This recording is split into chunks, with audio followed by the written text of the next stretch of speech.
for his first time in New York. And about the impact that everybody knows Jacob Trouba has when he lays out the hits and the fights as well. Well, that's just turned their season around for the Rangers. Those blue shirts have certainly changed their tune. Thanks to that, and since those emotions... What's going on, everybody? John out here with you. It's been a week. You get a chance to get recharged, back from the All-Star break alongside with everybody else. So let's get you some game action. How about it? Calgary Flames 24-17-9 on the season. It's Elias Lindholm, Dillon Dube, Tyler Toffoli, Noah Hannafin, and Rasmus Andersson on the first line for Darryl Sutter's squad. Then Nazem Kadri, Jacob Pelchier, Jonathan Huberdeau, with Mackenzie Weegar and Chris Tanev. Michael Backlund, Andrew Mangiapane, and Blake Coleman, with Adam Ruzicka, Milan Lucic, and Trevor Lewis. Nikita Zadorov and Michael Stone will be on the third line defense, and Jacob Markstrom will get the start in net tonight for the Flames. And for the New York Rangers, it sounds like this: Mika Zibanejad, Artemi Panarin, and Jimmy Vesey, with Ryan Lindgren and Adam Fox. Vinny Trocheck, Chris Kreider, Barclay Goodrow, with Keandre Miller and Jacob Trouba. It's Filipino, Alexei Lafreniere, and Capo Caco. The kid line is back on the third line, with Jake Leschyshyn, Will Cooley, and Sammy Blake. Ben Harper and Braden Schneider will be on the third line defense, and Jaroslav Halak is going to get the start tonight for the Blue Shirts. They sit at 27-14-8, third in the Metro. So some particulars here for you tonight. As far as the Flames, they're 5-3-2 in their last 10. They're just outside wild card numero dos. Colorado has that last spot right now. Again, they have games in hand. Calgary's in a decent spot right now, but they need to be able to continue to get points. They're coming off of a 5-2 win over Seattle over the break, which was good. The bad before that was the back-to-back. They lost this season's series against the Chicago Blackhawks. This is going to be a tall task for them to get points tonight, and it's also going to be interesting to watch Jacob Markstrom in net, because he's 13-13-5 with 286 goals against, which is not that bad, but at .893 save percentage, that's got to improve a lot. He's fallen off a lot from that second voting of the Vezina last season. Jaroslav Halak, he's 6-6-1 and 256 goals against and a .908 save percentage. Not too bad for the backup goaltending. But for the Rangers, they're 6-1-3 in their last 10. They've been consistently picking up points. They've started to turn into that team that everybody thought that they would be at the beginning of the year. The Rangers are probably one of the likely favorites to lift the cup coming into the season. They're starting to look like that now at 27-14-8. They came off a 4-1 win over the Vegas Golden Knights, who are fading fast in the Pacific only because they are so incredibly beat up. And New York has been consistent. Again, you have the kid line reunited on the third line side. So this could be pretty interesting here for the Rangers to see if they'll get some of their mojo back. But you know what Mika Zibanejad and Artemi Panarin are going to bring. And Jaroslav Halak. The Flames like to fire a lot of pucks on net. So Halak should be busy. We'll see if the Rangers and everything else can keep the puck in front of them and continue that pace of play, and maybe try to stuff it down the Flames' throat on the other end. So we're just gotten through the analysis and the national anthems for the U.S. and Canadian national anthems. So puck drop's going to be upcoming, and I will be right back when we get right to it.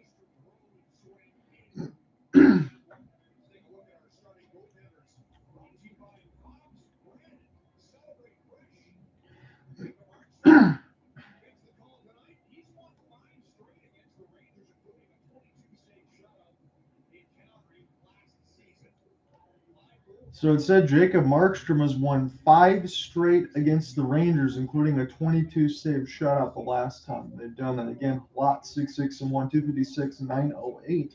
So the numbers are fine. So the backups essentially are going to get the start tonight. Again, that sounds interesting to say because of everything that Markstrom has done last season. Joe Rogan, he got an early comment in here on the YouTube side. He said, I bet on the Calgary Flames. Thanks for covering the game. I'm shutting off the cable until the playoffs. You're going to save some money on that side. And I'm going to have the playoff coverage then. So also I'll be able to stick with you for the rest of the year. So the puck drop is underway. Rasmus Andersson will go all the way back in touch, and it's going to be hybrid icing against the Rangers. So we're at MSG. John out here with you. I'm your play-by-play man. Don't know if I'm going to be joined by Cooper Hopkins or not. I know he got the messages, hopefully on the Thursday side, because I have Monday, Tuesday, Thursday confirmed. So tomorrow is going to be LA Lakers with Griffin Cass. He's going to handle the play-by-play as we get the LeBron watch. On the Thursday side will be hopefully Cooper and myself as far as the play-by-play mix between both of our favorite teams in the Red Wings and the Flames. So it should be a lot of fun. It'll be the first time we're able to do that together. So this is kept into the defensive zone, and this will go back to the kid line with Alexei Lafreniere. Trouba gets us across the red line. Safely will dump it in. Chris Tanev will get it around, and Noah Hannafin as the puck will go crisscross. Again, the Flames are in the road whites with the red pants. As this is picked up off of the backhand side by Mikael Backlund. He's going to put it toward the left side faceoff dot. Backhanded gets picked up. Andrew Mangiapane can't get there, and Artemi Panarin got to circle back. As this is picked up now toward the right side of the faceoff dot, and a centering pass for Backlund. And Mangiapane had his head turned the wrong way. Otherwise, he could have had an easy puck to stuff in early.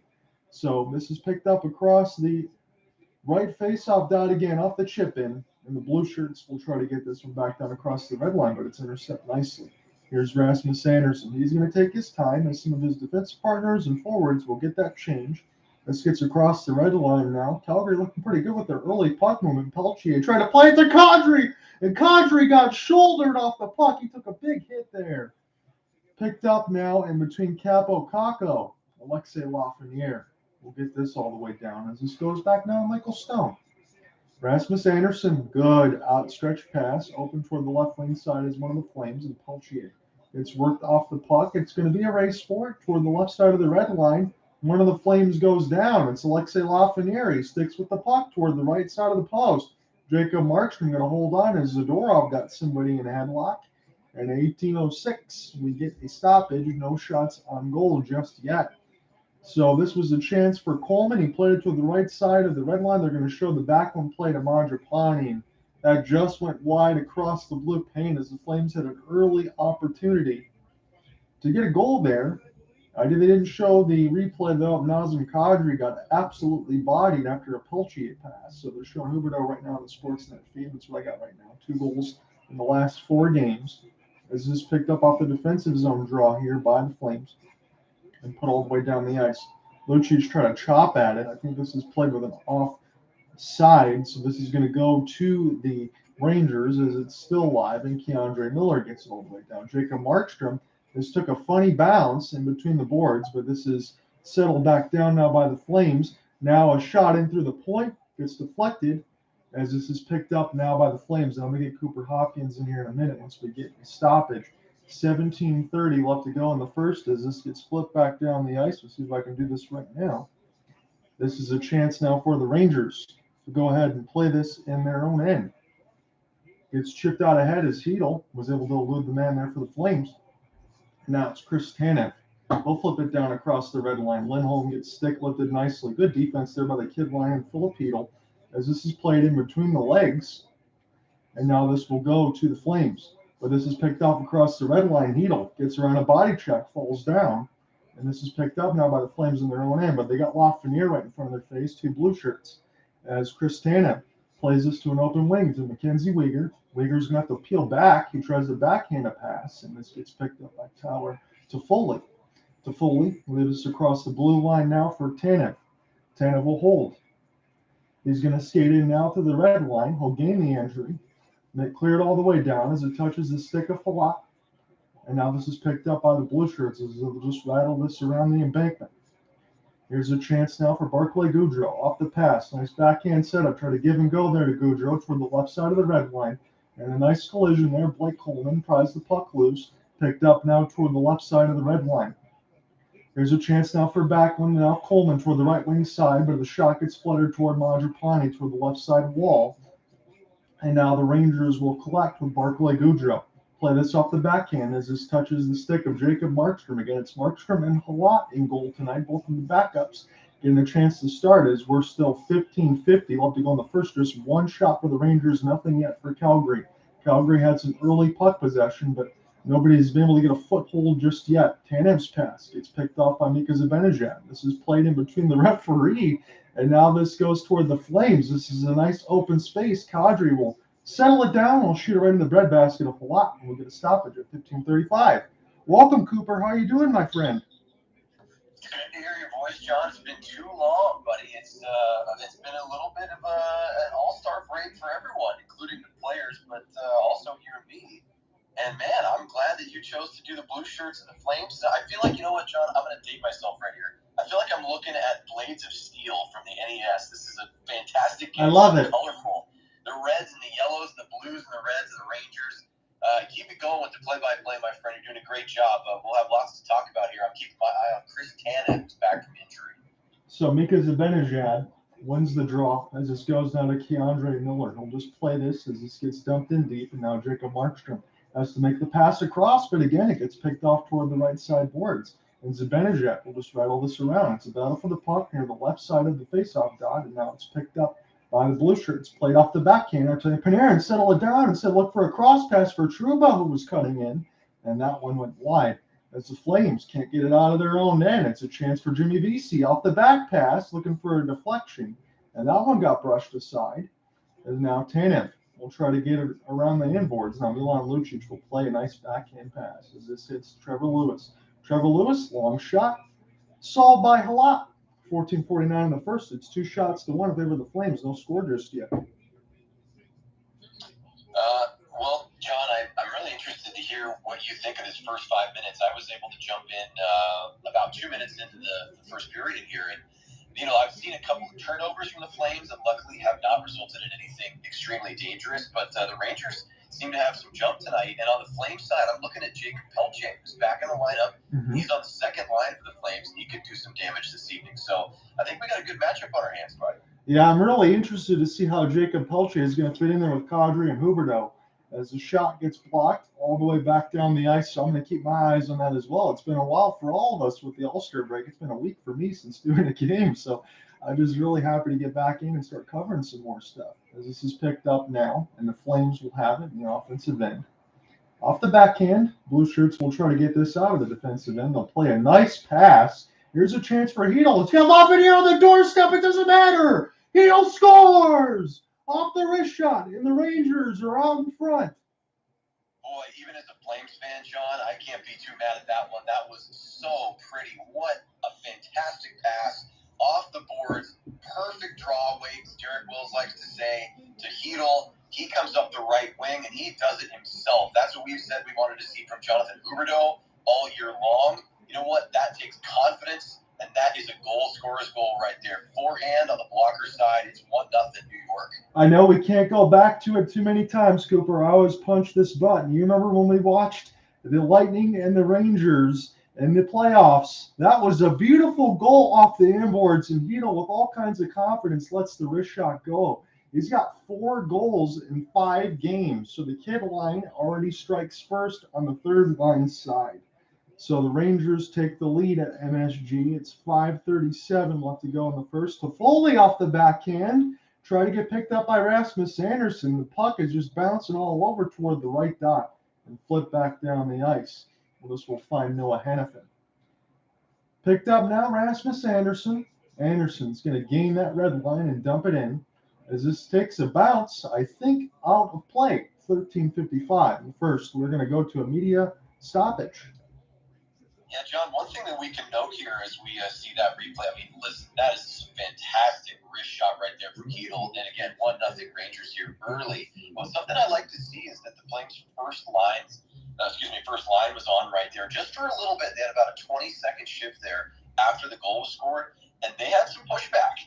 They threw a couple of hits. Tyler Toffoli drives the net and got a rebound opportunity with Lindholm on the doorstep. Of course, nothing came of it. But as we hit the commercial here, that's the kind of thing you need to see from the Flames, because sometimes we haven't seen that, right? They've been pushed around every now and then this season, and that's part of the reason why they're still kind of on the fringes of those playoff berths. So I'm just curious how you've been, my friend, and what you do during the All-Star break. And again, I didn't say this yet, but thanks for those messages on Instagram. And I was actually going to write back to you as I'm kind of wrapping up work for the day, but then I saw you start the broadcast. I thought I'd jump in. Hey, man, I appreciate it nonetheless. Yeah, I only really had a couple of days that I could have broadcast, and it was kind of up in the air as a schedule and other plans and stuff like that. So I just kind of took it a little bit easy, which was, fair, unfair to say. It would have been tough to be able to get a broadcast in. So rather than rush it and not have anyone appreciate anything, I just took a couple of those days. But yesterday, I had to make sure I didn't blow the voice out because I got a chance to visit the Chrysler Center for Michigan and Ohio State basketball. Boy, was that fun. We were 10 rows from courtside. Had some great seats. Got to watch Michigan beat Ohio State. I had a blast yesterday. Hey, go blue. It's no better victory than when you're beating down your rival. That must have been extra fun, man. That sounds fantastic. So here is the big thing. I know we can't try to get all of our plans and everything else way ahead in advance, but the Red Wings and the Flames will meet twice this month, first on Thursday and then next Thursday. So hopefully you and I can team up on that broadcast on Thursday because that'll be our next one with the Flames and the Red Wings. Yeah, that's something that you and I have been keeping an eye on. I mean, there have been a few games on the schedule this year that we knew we wanted to cover. The one that most recently comes to mind, of course, was Johnny Gaudreau's return to the Saddle Dome in Calgary.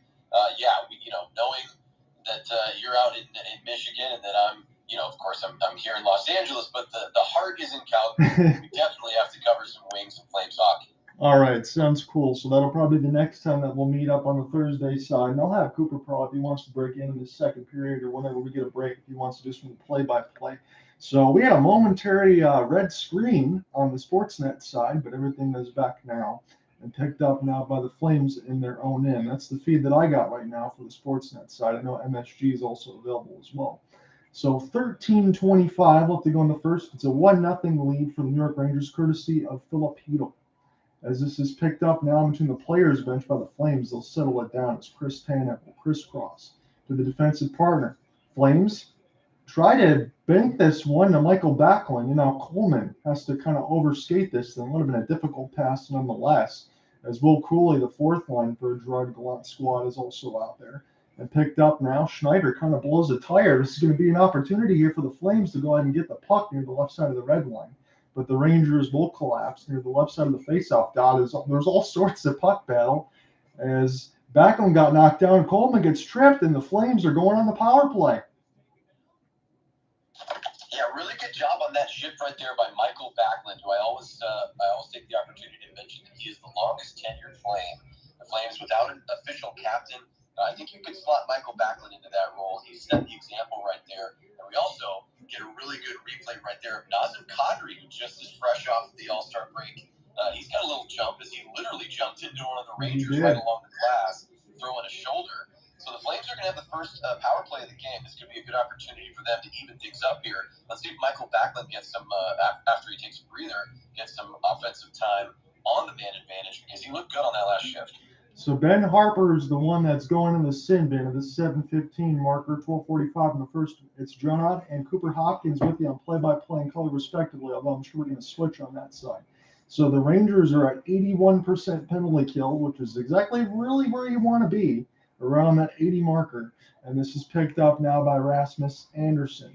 Andersson gains the red line. I'll get this across an open left wing. And Flames will try to just put this down the red line right now as Andersson will come together off the forecheck. And this gets cleared down the ice. Be a chance for Lindholm or maybe Markstrom. Markstrom will come all the way down toward the right side of the dot. Play this one. Picked up now by Mikael Backlund. Backlund going toward the right wing. He'll just pinball this ahead off of one of the blue shirts, and they'll get some puck possession as Elias Lindholm wins it off the sticklet. It's Rasmus Andersson near the right dot. He'll get it back. They hold it in. This will go back across. Shot toward the wrist shot gets picked up out of the air by Backlund and fought off there by Halak and sent down the ice. It's now 4-2, but the Rangers have the one goal, courtesy of Filip. It's 11:40 left to go in the first. The Flames are on their first power play. They got about 50 seconds left to work. Back passes are looking to get set now. It's Nazem Kadri is going to gain the zone. Kadri will get it back off the give and go. What a timer setup. That was a great stop by Halak and close. Hannifin's got a race for the puck against Alexei Lafreniere. He is going to get there back in his own end. And now the Flames can do this one more time. Picked up toward the right wing. Flames, Mangiapane off the back pass. That was a good look there, but the pass went just wide. And this goes all the way down back to Markstrom toward the left dot. Flames have it again. Nazem Kadri gains the zone. It's 1-on-4. He's going to elect to shoot toward the left post. He just missed that, about 78 miles an hour up the wrist shot. Mangiapane will pin one of the Rangers to the right side of the glass as he falls down, but this goes to the blue shirts now. They'll put this around the end boards, and now they'll get it out as Chris Tanev can't get there in time.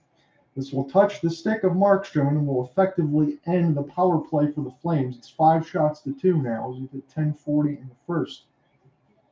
Now, Dube will get this one down. Halak didn't know where it was for a moment, but it was right on his stick. He was trying to look around and see if there was any Rangers in front to pass to.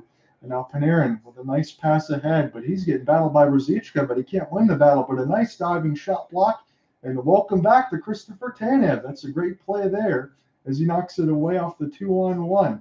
But this is a bad giveaway. Bodied off. Mackenzie Weegar tries to knock one of the blue shirts off the puck, and now the Flames can escape with it. It's Trevor Lewis off the pass to Lucic. Gives it back to Lewis off the stick shaft of Halak as the Flames try to get a good shot there off of the 2-on-1. Now a shot from the blue line side gets picked up now by the Rangers. And now Artemi Panarin is going to do a little self-deke as he drops it there with Keandre Miller. Here's Zibanejad. Lafreniere! Oh, wow, what a stop by Markstrom. That looked to be some wizardry. Oh, I think you were taking a big breath for a goal call right there. If I knew you would all, John, on it, I don't blame you because Zibanejad goes far to the right wing, and that was put right on. And I will be honest, from my view, and I have the Sportsnet feed as well, John, it looks like Markstrom did not have a beat on that thing. I don't think he knew exactly where the shot came in, but he found it right between his pads, and he covered up. Man, oh man, that's a dangerous chance right there from the Rangers. But the Flames looked pretty decent. I liked their power play. They didn't get a chance to score, but they did have a couple of opportunities. And I've seen some good jump from them. I know I've said that word a couple of times here early in this broadcast, but they seem to have fresh legs. That's not a complete surprise coming out of the All-Star break. But you know what? I really love what I've seen from Jacob Pelche so far. Nazem Kadri has been really noticeable. So obviously the Rangers are still creating chances. But the Flames are not being completely pushed out of this thing. It's good to see early on. No, it is, and it's two really good teams playing against each other again. You wonder what the All-Star break is going to bring, but I think it's also much needed for all these teams.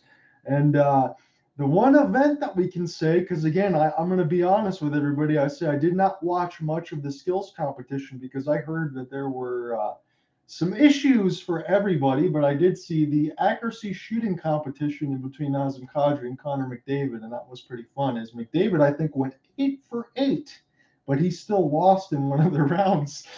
Nazem Kadri did pretty well, but I guess he got a few feet in front as he was hitting some of his targets, but I like that from Kadri. I feel like, listen, tip of the cap to Kadri, but I got to say that McDavid, somebody on Twitter described him as a machine. I mean, you see the highlights of what he does. I feel like, after he goes 4 for 4, 8 for 8, he just continues his streak. It's like, he's like, you know what? I've shown the world this enough times. I'm getting tired. I want to break too. So I think he just shut it down as we get set here. 9:49 to go here in the first. 7 shots to 3 in favor of Calgary. John Ott's going to keep the play-by-play going as the Rangers have their 1-goal advantage. So this is going to get picked up now off the face-off win there by the blue shirts. Artemi Panarin will try to get this back to the D side. Flames will cancel it out. It's going to be a rush for the puck now. Off the backhand, and good defense there. Coleman sitting on the doorstep, and now it's in! What a play by the Flames. They never gave up, and they tied the game at 1. Wow, John, that is a great call by you, my friend, and an exciting play right there. Completely different than the Chytil goal for the Rangers. That is a greasy first goal for the Calgary Flames, and man, oh man, that's impressive. That is Andrew Mangiapane, a pretty diminutive forward, using his body to shield off a defender. He kicks the puck. He goes blade, skate, back to his stick blade, and then creates an opportunity for Coleman, who just jams away and goes 5-hole. That's a huge goal right there, and I think that's going to be a big confidence boost for the visitors. To be able to kick that to yourself and somehow get that to Coleman, all within having players wrapped around you, that's incredible. As the Flames have tied this one up at 1. Again, an offside entry here by the Blue Shirts. And as you said, to the points coming back in from the break, now the Flames make it count on the scoreboard as it's 8-3 on the shots and tied at 1. You got to like that effort there, Cooper. Yeah, and both teams have really been around it. I mean, I think the goalies have been fine so far, nothing egregious. And I mean, Halak's right there. The puck's banging around. I think he's in the right position, just happened to leave a little bit of a window that Coleman found. And the action has resumed here, so let's see which team can take the momentum. Chance now near the left side red line for Dillon Dube, but there's 3 players in his face as He somehow gets us away from Braden Schneider and now picked up in behind the opposite lot, but it's Tyler Toffoli. He's going to need some help. He's going to make the back pass here for Dillon Dube. Harper tries to push him away from the puck, and now Chytil will get this one. Schneider will get it out of the zone. This will go all the way down. We'll touch the stick of Markstrom as we've hit the 8:45 mark of the first. We're tied at 1. Latest goal here for the Flames. It's 8 shots to 3 as Michael Stone going to take his time. Maybe some of the forwards get a change there for Darryl Sutter's squad. It's Nazem Kadri racing down the right wing side. Kadri is going to get around K'Andre Miller. Again, I always talk about Miller and Trouba. They sit on the second line only because there's an embarrassment of riches for the blue shirts on defense. Jacob Peltier try to take him off the puck, but this will be a transition here for the blue shirts. They'll get this one down. Alexei Lafreniere out there with Sammy Blais as Gerard Gallant has mixed some of his lines. Gets it back to the D, and this is kept in as Trouba will play this across. Sammy Blais, big hit on Chris Tanev. And this is still live right now as this is put around the embankment. It's Alexei Lafreniere as Markstrom holding on to that left post. And this will get settled back down by the Flames. Nice spin move under duress there for Coleman. Wow. As this is picked up now by Kadri. Left here for Huberdeau. Nice back pass. See if Rasmus will shoot it. Oh, what a glove save by Halak. That's really pretty, John. A 76-mile-per-hour wrister from Anderson, who does have that offensive touch as a defenseman. He comes in there, Halak flashes the leather, but a nice passing sequence by the Flames, too. Kadri has really looked strong, sharp, and here's a replay of that hit on Chris Tanev. It looks like he just lost an edge right there, and luckily he didn't take too much of a body shot on that one because we know he is coming back from injury. He's so crucial to the Flames' defensive efforts. When you think about that last play that we just called there, sometimes I know on a Cooper's side for Calgary Flames especially, you can get frustrated watching some of these games sometimes. But wow, I mean, if the Flames can play like that with the confidence, you know they have that. They can be really dangerous. As this is picked up now across the red line, it's going to be a chance for New York to settle this one back down. It's a 1-1 game right now with 7:25 in the first. It's John Cooper Hopkins here with you. Hanifin lost it off the clear. As this gets picked up, this is going to be played off the short side shot, and that one I might have went off the left post or might have went off a chance of Markstrom. Chance now for Lindgren into the traffic, and Markstrom got bumped. The puck is loose in between the circles, and somehow New York doesn't find it. As this goes now near the left side red line, we'll see if the Flames can get this out as Rasmus Andersson eludes a body check. And now this will go back in between Lindgren and Fox. Fox might have been taking a change there. He's right near the bench. Great move by Panarin. Going to set it up here for Jimmy Vesey. He fires it way wide, high off the glass as it hits big Nikita Zadorov. Zadorov, nice back pass, no look there from Backlund. As Coleman's trying to find this in between his skates. Calgary certainly has some confidence. It's good to see here. Got to watch out for Mika Zibanejad, though. He whistles that just in behind the cage. Vesey tries to play this off his stick as it goes back to D. This bounces off of Backlund's arm, and now back down. Mangiapane with a no look ahead, and now Backlund being held toward the left side of the boards near the left dot. Good chance now for the Breadman. It's 1-on-1 against the defense. He's going to get around Chris Tanev. He'll make a drop pass, but nobody in particular. The Flames able to intercept him. What a body contact as Tanev got smoked again. And now there's a fight. It's Trouba and Tanev. They're near the right side red line. Tanev trying to get his overhand rights loose, but now they're just kind of tied up here. We'll see if the refs will still let them go. Still trying to get something loose. It's Trouba and Tanev. Refs are letting this go right now, but nothing happening right now. These guys are just kind of spinning around, holding that jersey, and now the refs will break it up. Good action there. My goodness, I'm not sure who initiated that one. I imagine that Chris Tanev is taking issue with what he's been feeling and seeing on the ice. Not only has he taken the body from the Rangers a couple of times, he's watching his teammates get blasted as well. And I think he had something to say about that. Neither of those men got a ton of great haymakers in. But yeah, Trouba and Tanev immediately get tied up after I think it was potentially Lindholm getting checked right there. Or no, it looks like Dillon Dube was popped right at the blue line. And yeah, John, those two, Tanev and Trouba, went right at it. Gloves dropped, sticks all over the place. They're going to sit for 5 apiece. I know Trouba is one of those guys that fans will say that he likes to play on the edge. Some people say that he plays dirty. I don't think he's like a Scott Stevens. But I will say he was not afraid to lift and separate on any of these hits. So you have to keep your head up when you're around Jacob Trouba. And Dillon Dube, he looks to be no worse for wear, but he certainly took a big hit there, Cooper. Yeah, he did. Luckily, he popped right back up. And again, he just like several of the Flames players, he's not a huge skater, but he's definitely very strong. He was able to handle that body check. But it looks like we're going to get a power play here for the Rangers. I think it's two pretty clearly for instigating against Tanev. Tanev just had enough of it. And the Flames, who already had some jump in their game, as I've been saying, let's see if they can fight off this man advantage for the Rangers as Markstrom has to cover up right off the face-off, and I will let John get back to it. Yeah, it will be interesting to see because from all intents and purposes and what Cooper and I saw between the last season's playoffs and all the numbers now, the Rangers still kind of have that same power play that can do a lot of that damage. And it starts by getting puck possession off the face-off. When they do, it's going to be a shot for a slap shot off of a nice, pretty give and go there in Zibanejad. It got answered there by Markstrom. Yeah, one thing I'm going to say right now here, John, we haven't said a lot of specifics about either of the goaltenders tonight, but Markstrom has a couple of really nice saves under his belt now. In a sequence prior to the fight, Markstrom had a shot go off of his shoulder. The Rangers were able to keep the zone, and then he was in great position to stop another opportunity, and then he gets in front of that slapper right there. So another face-off win, and it was an opportunity for Kreider that got tipped just wide off of an initial save there by Markstrom. Picked up now near the left side dot. Again, the Flames penalty kill is around the same spot as the Rangers. As this gets turned over, Halak just misplayed it. Coleman got a shot on, but now he's by himself. Maybe he'll get some reinforcements, but not too many because it is a penalty kill here for the Flames. But Fox stuck in his own end. This gets picked up in between the circles.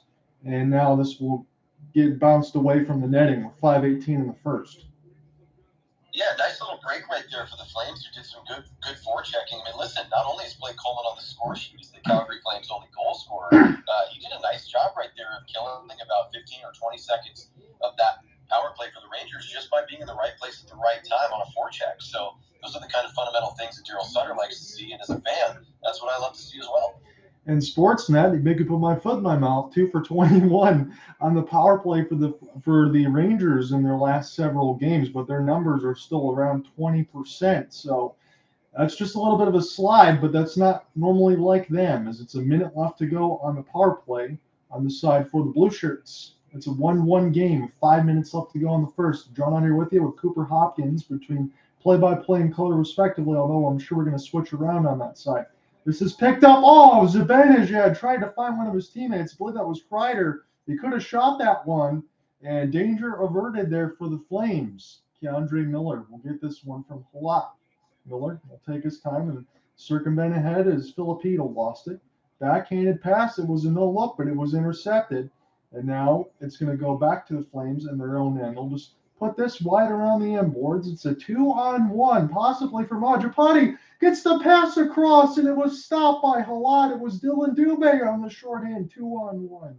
And now here come the Rangers. A chance for Capo Caco. And another pass. This one just finds Markstrom, and he'll cover it up. And now we get some more pushing and shoving. Yeah, John, the intensity really picking up here after that fight between Trouba and Tanev. I mean, you can expect that. We've seen that before. Remember Flames games where Lucic has gotten into fights, and the Flames have responded with some extra intensity. And boy, we get a replay on the Sportsnet feed of that beautiful pass on the 2-on-1 opportunity on the penalty kill shorthanded. I was just surprised the Flames didn't score right there. But the Rangers have 9 seconds left in this power play. I think it's still a win if the Flames can kill this thing. Another offensive zone faceoff win for the Rangers. And all kinds of traffic, and there was a push. That one was on Chytil. Decision comes in there as well with Sammy Blais. Jonathan Huberdeau gets in front of the referees before anything gets too tumultuous. Yeah, boy, Mackenzie Weegar just cleared the blue paint right in front of Jacob Markstrom right there. And Markstrom's had to be on, as John I would like to say, he's had to be on his P's and Q's. He's been in the right spot, made himself big.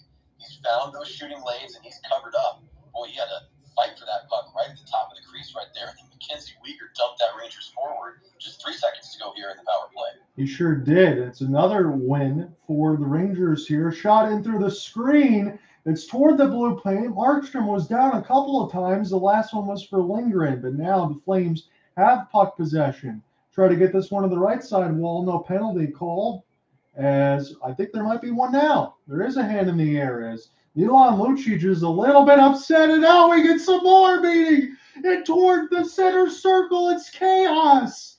Punches being thrown by everybody. Mackenzie Weegar with some uppercuts. I don't know who that is on the other side for the Rangers.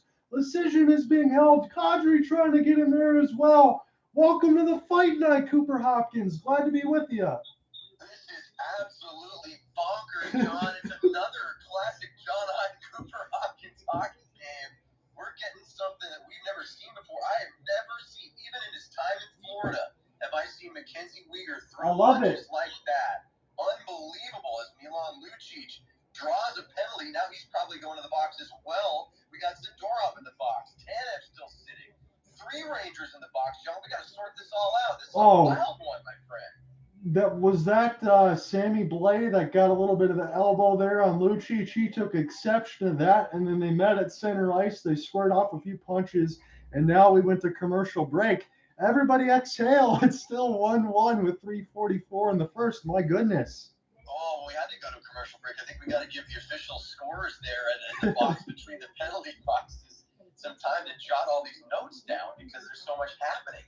And yeah, Lucic definitely did take an elbow right there, and he calmly skated right to center ice. And boy, he got in that mixer, and some of the referees were down as well. Yeah, John, this is going to be an interesting one to sort out, but I don't know what's prompted this, but I think these are 2 teams that have high expectations this year. I don't want to go into too big of an analysis because, we just have a few seconds here with the commercials on, but, these are 2 teams, tons of expectations, tons of talent. I think they both experienced some adversity, and now coming out on All-Star break with a little extra energy, I think we're starting to see them push up against each other and try to really show some dominance, and they're going to have to do that one way or another because this game's tied up, and you can't just keep fighting, John. You got to remember to try to play some hockey also. I know you said this, but I want to go back to the point you said because I'm thinking the same thing. What's going on with Mackenzie Weegar? You see him just dump down the one of the forwards there for the Rangers on the previous play, and then he starts throwing bombs off the uppercut. I love it. Yeah, you know what? And Mackenzie Weegar is a name that we've mentioned, not always in the brightest light, right? He's brought in the offseason by Bradshaw Living. I have not seen a ton from him this year. Does he chip in? Of course. Is he defensively sound most of the time? Yes.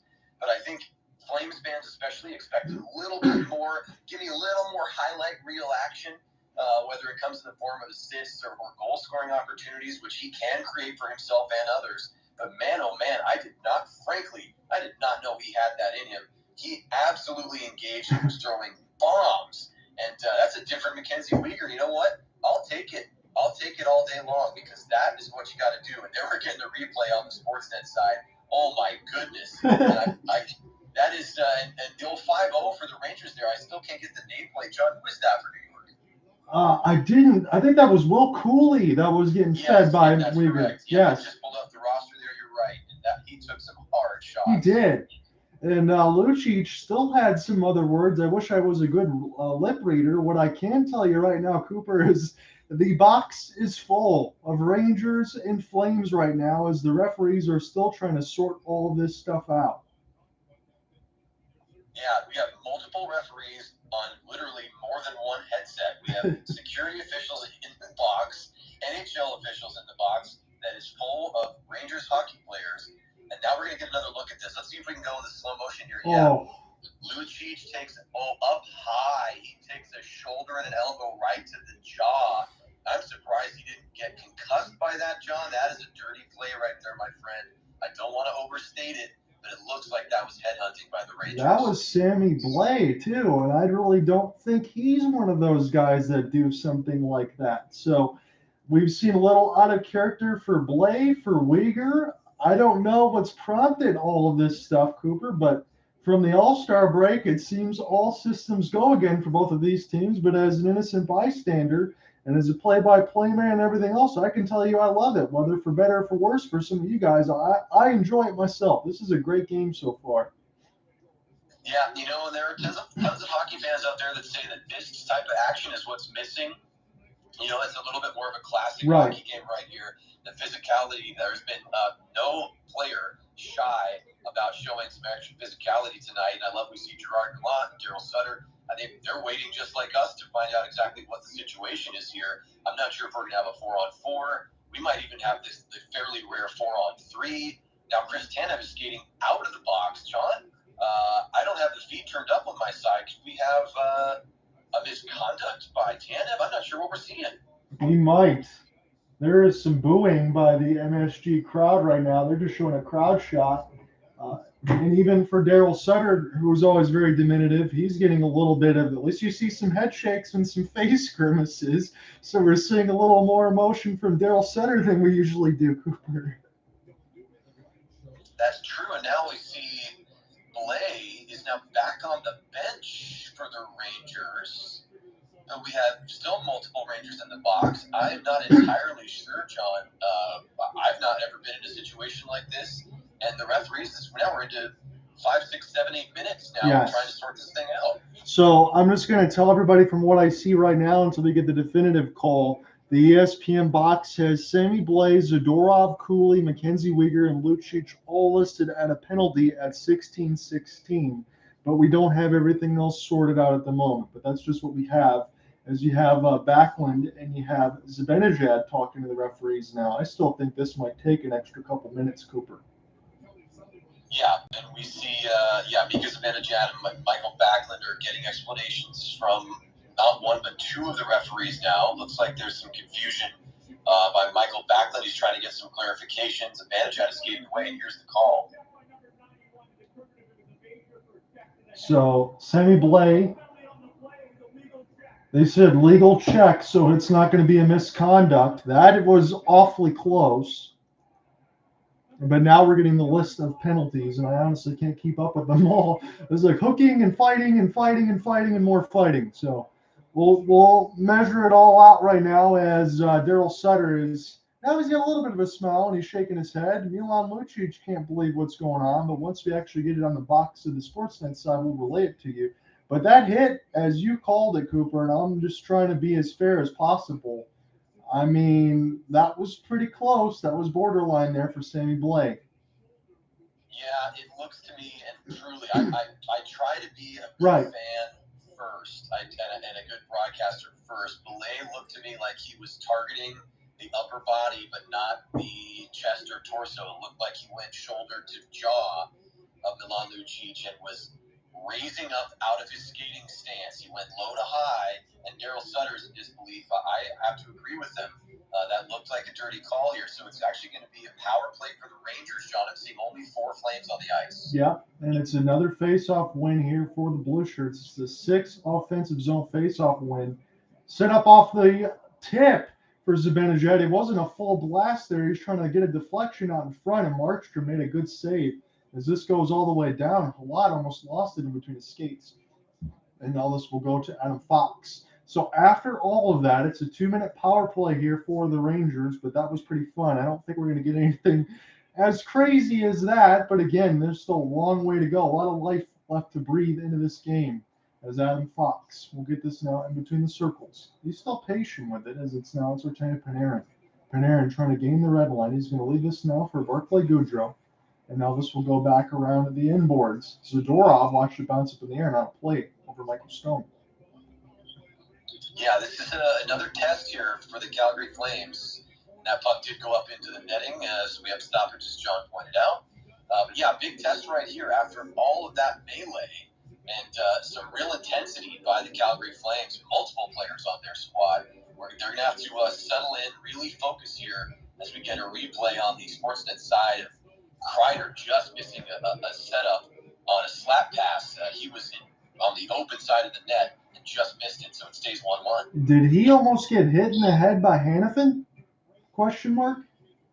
That's something we're going to have to take a look at. I didn't see that on the replay, but I think now we have a stoppage, John. 1:01 left to go on the power play for the Rangers. But yeah, did you see a questionable hit there? I thought I saw maybe off the stick lift might have hit one of the Rangers in the face that made sure that Kreider couldn't get the puck right on the doorstep to finish that one. I think the Flames might have gotten away with one on that side as it's a defensive zone draw.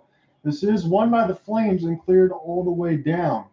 And now Halak will lead this here for K'Andre Miller. So it's power play numero dos line out there right now for Gerard Gallant squad. And now this is played to Filip, but he's going to have to try to get around some body checks. Stone in there as well with Zadorov. This gets flipped down the ice. This can't be held, and the blue shirts will pick this back up now across the red line. It's a 1-1 contest. It's 11 shots to 10 in favor of the Flames. We've had everything right now, and including an old school brawl right in the middle of the Rangers logo. You gotta love that side. So Alexei Lafreniere off the back pass now. Here's Miller. Now it goes back to Lafreniere. Holding off the left post is Markstrom. And now this will find the Flames. They've been good on their penalty kills so far. It's Andrew Mangiapane gained the zone. And this will go right in the catching glove of Halak, but he'll play it quickly before it's blown dead. So that will kill the power play for the Rangers. They're now 0 for 2. And there's a chance now toward the right side faceoff down on the red line as Zadorov and one of the Rangers come together. This is flipped down by Sammy Blais, who was not called for a game misconduct on the hit on Lucic. And now picked up here by Dube as he was able to keep his footing around the stick blade. It's Adam Fox. And now Lindgren. First line defense out there for Gerard Gallant squad. And across the red line now, I think this would have been offside. Minute 17 left to go in the first. Yep, so we're closing in on the end of the first period here, John. And, nice job by Andrew Mangiapane, who effectively killed the last portion of that man advantage for the Rangers, getting a forehand right on that was gloved by Halak. I've seen whistles come quickly, but they gave him a little wider berth there. He was able to toss the puck out and continue with his teammates. But right now we're about a minute and 10 away from the end of the first. Let's see if we can get a late goal here. So Mika Zibanejad will get this one all the way down as it touches the stick of Michael Stone, and off the backhand it's a little bit too wide as the Flames will turn this over into the neutral zone. This is going to get waved off. It's a chance for Nikita Zadorov. Under the minute now. In the first period, it's a 1-1 score. A little bit of everything. Nice play by the Flames off the windmill deep, but it was Nazem Kadri that couldn't retain the puck possession as this goes back now to Lindgren. Lindgren's on the right circle, waiting for the forwards to get set. It was Jimmy Vesey, and that was a good defensive play by the Flames to knock that away. Lafreniere could have had a one-on-one walk-in. And this gets picked up now by the Flames. It's Elias Lindholm from Toffoli. Kept in toward the blue line side. Shot goes just wide. Toffoli will get this now toward the right side of the red line. Picked up now by the Rangers. See if they get one more opportunity here. This is picked up by Sammy Blais. Kind of wonder if he's going to get targeted off of that hit by Lucic. I'm just throwing it out there as it's 8 seconds left to go in the first. It's a battle for puck possession right now, won by the Flames. They got it with 3 seconds left in the first, and that's going to effectively kill everything, but maybe not. Maybe they'll go to point 2, but no. They sound the horn as it fell back to Markstrom. 1-1 after 1. 1-1 after 1. I think that's the way it should be, John. These teams are so evenly matched right now, and I do mean in the hockey game, not in their boxing matches. But there's a play I want to mention right here as we see the replays of the goals from Chytil, and then really nice play Mangiapane to Coleman, who was jamming away and ended up putting it in the back of the net. A play by Hanifin that you called with about 20 seconds left to play. One of the Rangers would have been open one-on-one with Markstrom if Hanifin doesn't get his stick blade on a saucer pass. So that won't go down on the score sheet, but a really nice play by the Flames defenseman right there to prevent a really golden scoring opportunity. So we've hit the break, and we're back in action, and we got ourselves a dang good hockey game tonight, John. Yeah, we do. I mean, we look at the standings right now from the first game back from the All-Star break for everybody here, for most teams that are going to be in action here. The Flames are sitting at 57 points. They're just outside the wild card with the Avalanche at 57 and the Oilers with 60. And on the Rangers side, they got 62 points. They've only lost one game in the last 10 in which they did not get points, so they're sitting at 62 third in the Metro. I know I've said this many times, Cooper Hopkins, but these are the type of games that Calgary is going to have to play down the stretch if they want to get in the postseason. And boy, oh boy, for any rest that some of these guys have gotten from the All-Star break, all this stuff is coming back in spades here, as both these teams are absolutely giving as good as they get. Yeah, that's the right way to put it. They've pushed each other around, but they haven't pushed their opponent away or aside or down for very long. There hasn't been one team who's really dominated puck possession time, dominated less quantifiable sort of on the not the motivation, but the momentum side. And so it's going to be, I'm curious. I'm so curious. This is what I've wanted. And look, the All-Star festivities are so exciting. And it's fun to watch these skilled players do what they do best. But I've really been itching to get back into real regular season action because the Flames are right in it, as they've been all year. The Rangers are in a solid spot right now. And I'm not surprised to see, and you and I are always careful when we use this term, but there is that bit of a playoff feel because I think these two teams believe very strongly that they not only deserve a playoff position, but will ultimately find themselves in one. And I think they're starting to play that way. The closer we get, day after day, week after week, that's what we're heading toward. We are barreling toward the postseason. We're already thinking and talking about it, and that's the case for these teams and these players as well. So for a team like the Flames, who have looked a little flat at times, I'm really excited to see them come out so strongly, especially against a team like the Rangers at MSG. So we can talk about one of the trades that happened over the break there in the sense of we know where Bo Horvat is going to stay now, Cooper. He just signed an 8-year deal for Lou Lamoriello's squad and the Islanders, and now he's going to be staying there. It certainly seemed like, and again, I'm going to not try to use this jokingly, I'm out of Vancouver, I'm signing immediately with the Islanders. Is that going to be enough to put them back in the playoff hunt? Because they've certainly been struggling going into the season's end of the half. Yeah, I wish I had a more definitive answer for you. I think it's hard for me to make a real determination. We know that Horvat brings so much to the table, but you can ask this question about any player who's traded. How will he gel with his new teammates? That's just a broad question, but also I'm curious about his mental state. Does he feel a sense of freedom? Being able to step away from the let's just be honest, the dumpster fire that has been the Canucks season so far, or will he feel strange about this new environment? Obviously, he's committed for a long term. I think it's 8.5 for that 8-year period. I lean toward him contributing, but I don't believe that he's going to make an impact immediately. I think it's going to take him 5 or 6 games to really get into his stride with the Islanders, but I do think that he's going to help them make a playoff push for sure. See, the one thing I know, this is kind of offshoot for myself, but I know when we're back into the action here for Thursday's side between the Red Wings and the Flames, there's one guy on Detroit that does not have a contract yet, and that happens to be Dylan Larkin, the captain of the Red Wings. The reason I throw that out there for Bo Horvat is because Dylan Larkin's another one of those point-a-game type players.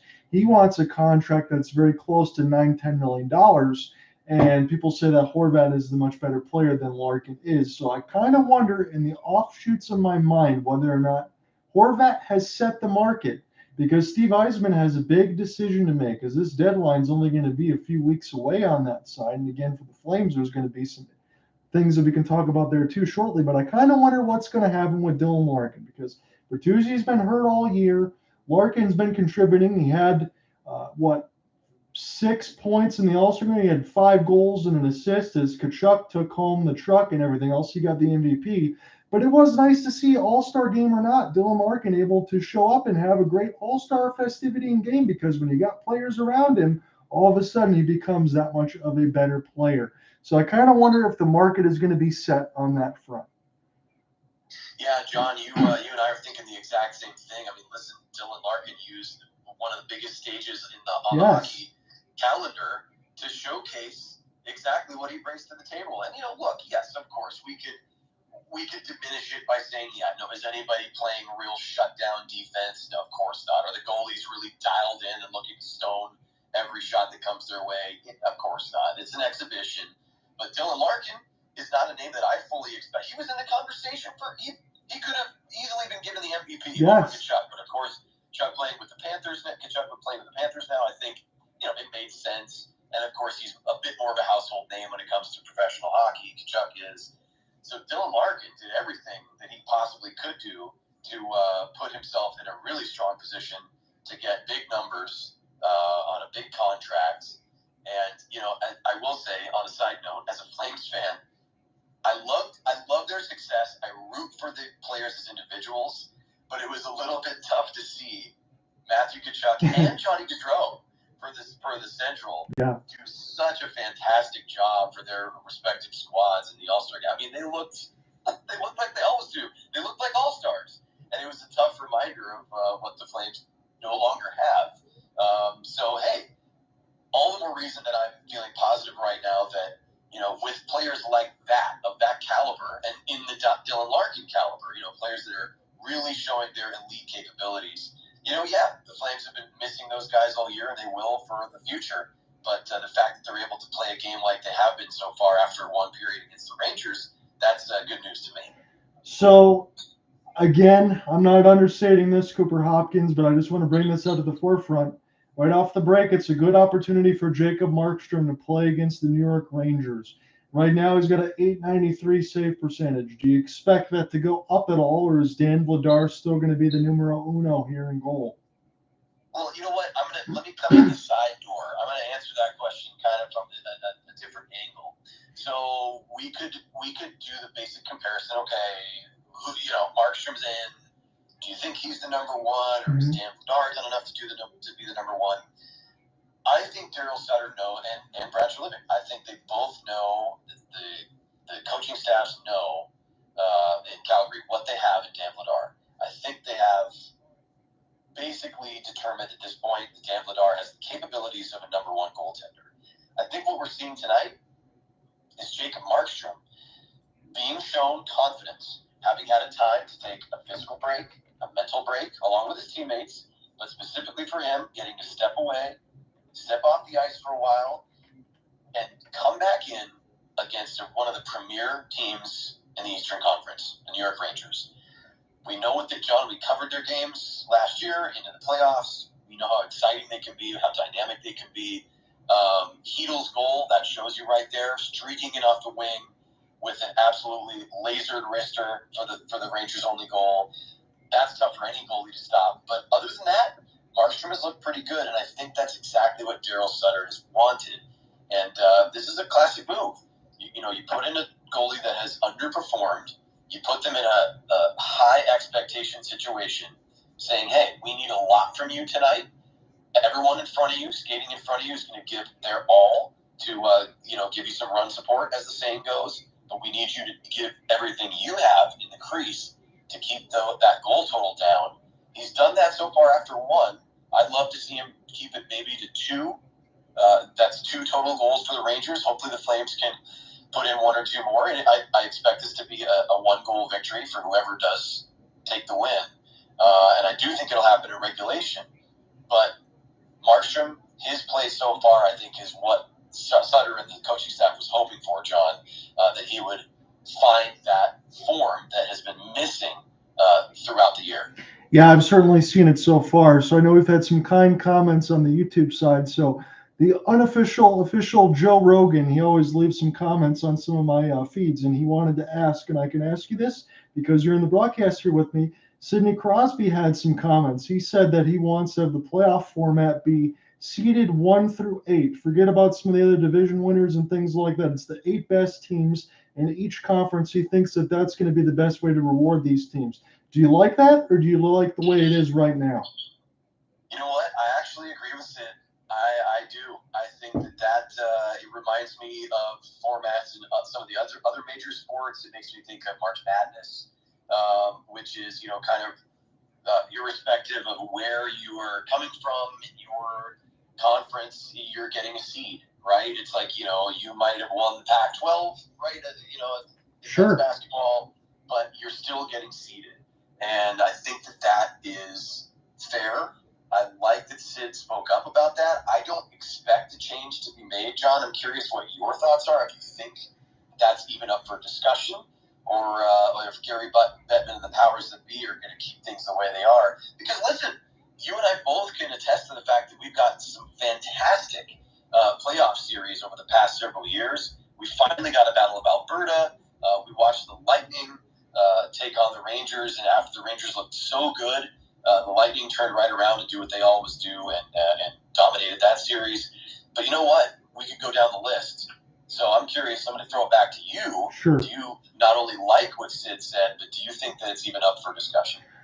So I'm going to say point B first. I don't think it's up for discussion. I don't know if Gary Bettman's going to be able to make that switch. So I'm going to say that outright. However, as far as Sidney Crosby and his comments, I think he's absolutely correct. We would love to see it because look at it. In the specifics of the Central and the specifics of the Metropolitan, and between the West and the East, respectively, aren't those like the toughest divisions? There's going to be teams that have the point totals and they just can't get in because there's no spots left for them. So that would kind of make the argument for a team, let's say, in the East. Look, the Buffalo Sabres are right on the mix of it with 56 points. Pittsburgh got 57, Washington got 60. Wouldn't you love to see Rasmus Dahlin, Tage Thompson, Owen Power in the playoffs right now? They're hotter than anybody. Or on the same side, when you have some of these other situations, like you said with the Battle of Alberta, there's some teams that won't get in there. Maybe Minnesota doesn't get in. Maybe Vegas doesn't get in because of some of the injuries when they've had the slotted point totals. So I think Sid makes a lot of sense in terms of what should happen, but I don't think Gary Bettman's going to change it. And I still think Gary Bettman is one of those ones that likes the overtime point or the lost point, whether it was a shootout or anything else. I'll take this a step further. I know this would kind of change everything. So this is why I shouldn't be a commissioner. I'm kind of wondering, Cooper, if you get to a system where maybe you get 3 points in a win, 2 points in a shootout win, maybe 1 point or 2 points in overtime win, 1 point in a shootout win, you don't get anything if you lose. I'd maybe do something like that. So those are just some interesting thoughts in the sense of, that could change the total landscape, but I don't think Gary Bettman's going to change too much of it. Right, and you know what? I'll say two things about that. So you make a great argument right there, and I think point totals for wins, losses, and the specific types of losses right. in overtime play, I think that is more up for discussion than playoff format overall. And that leads me to the second half of this short point, which is Gary Bettman and the NHL have worked so hard and continue to work hard, including with the way games are scheduled, and there may be changes to scheduling coming up in future seasons, near future seasons. My point being, there's been a ton of effort made to really highlight and put a spotlight on local rivalries or regional rivalries, right, John? So we're talking about the Southern California teams. We're talking about the Sharks versus the Kings. We're talking about the Canucks and the Flames. We're talking about the teams in the Metropolitan. So I think that if you were to, let's just say we snapped our fingers and took Sid's advice. Now, that doesn't change the fact that regional rivalries are still going to be important and will demand attention from hockey fans. But ultimately, when you get to that sort of more simplified seeding format 1 through 8, it does diminish what's happening in the divisions, don't you think? I do. And I think that's one of the situations, like you said, Cooper, that Gary Bettman's probably not going to change it because from our initial point, and thank you for the unofficial Joe Rogan for that question because it was a good discussion point by Sid and brought up again by you in that sense. Everything that we see in the playoffs, Cooper, I love that it's best of 7 between all of that stuff. I don't want it to ever change, like how baseball will have like a, now they did the wild card change or, the first round is a best of 5. I love that everything's best of 7, and I love that every team can beat everybody in hockey. And that is one of those special things that I don't think other sports have. You could have both teams lace up the skates, and for the most part there, Cooper, unless there's like a goaltending injury or something like that, you could make the argument that either team can win the series, and that's what I think makes hockey so beautiful.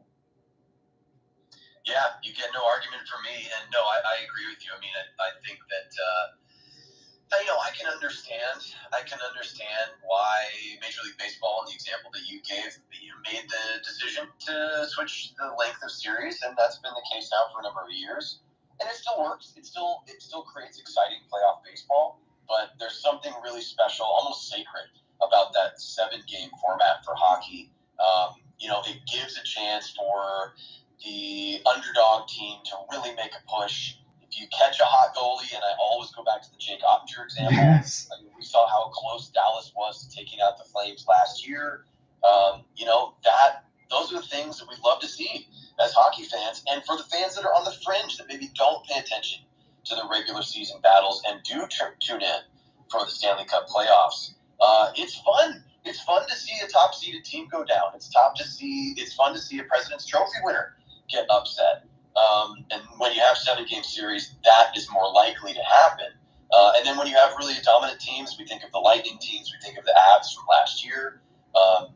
They have to run the gauntlet just like everyone else who just squeaks in. So they have to prove their mettle and to take home the best trophy in sports. And so I think we're going to see things stay the same when it comes to the playoffs. But yeah, John, there's a lot to look at in terms of the regular season scheduling and also the way points are distributed, like we said. Yeah, I think we can talk a little bit more about that in a second if you want to do that side of it. But I will say this, the only thing I think that might want to go back to the usual format is by the time the season ends, I know that kind of changed a little bit because of COVID, because that threw everybody in the whole entire world off its ear.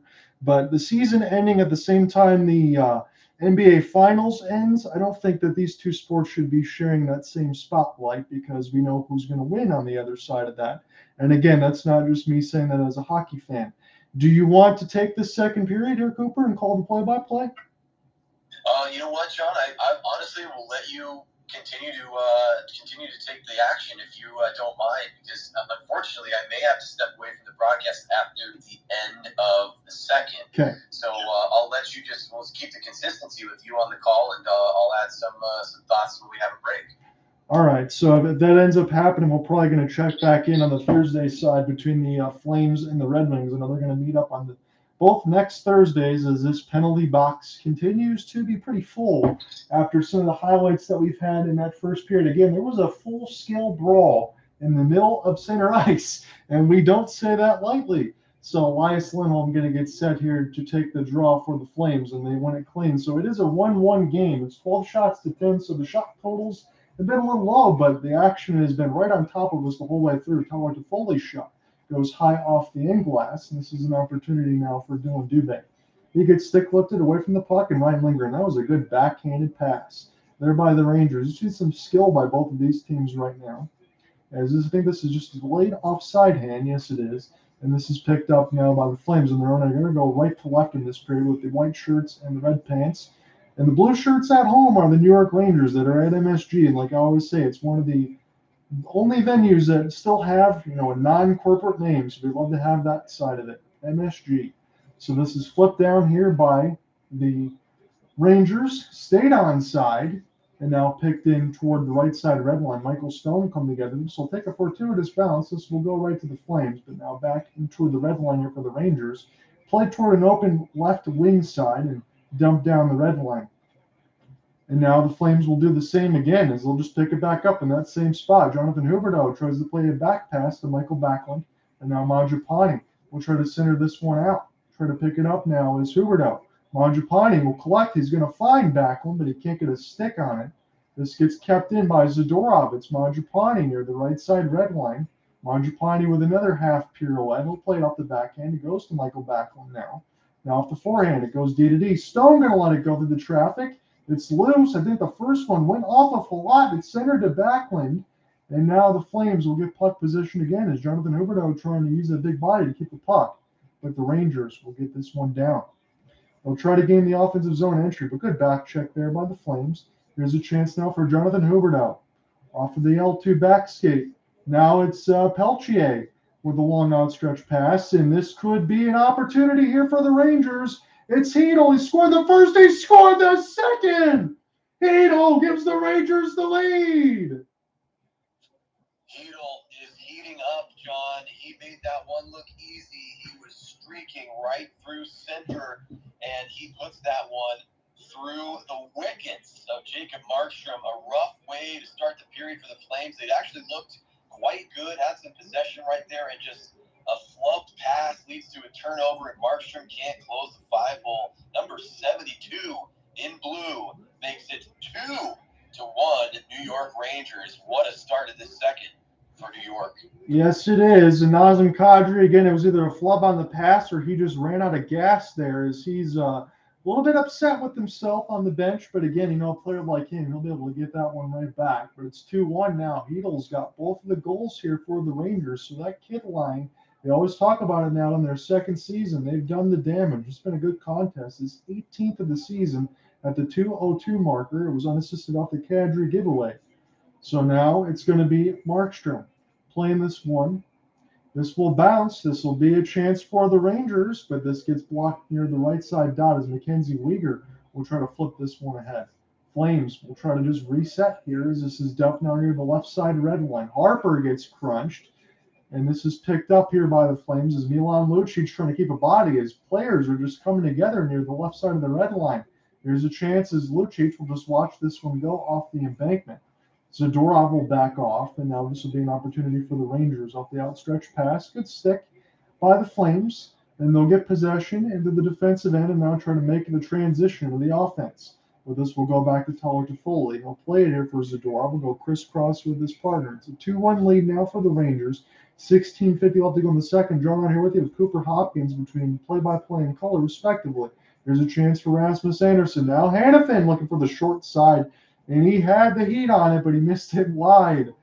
And this is picked up off the referee, off the clear, and now into the neutral zone. It's a chance for Lindholm. To go back in his own end, overskated it. Now here's a chance for the Rangers to get some puck possession time. Off the backhand, Elias Lindholm will not leave one of the blue shirts alone. Great defense there by Lindholm. It's a 2-on-2. Dube with the back pass. Coleman trying to get this one ahead off the stick. It's the Dube. Nice cross pass. And that one went just off the right pad of Halak as the Flames look to try to tie this game at 2. Picked up now as this is flipped ahead by Sammy Blais.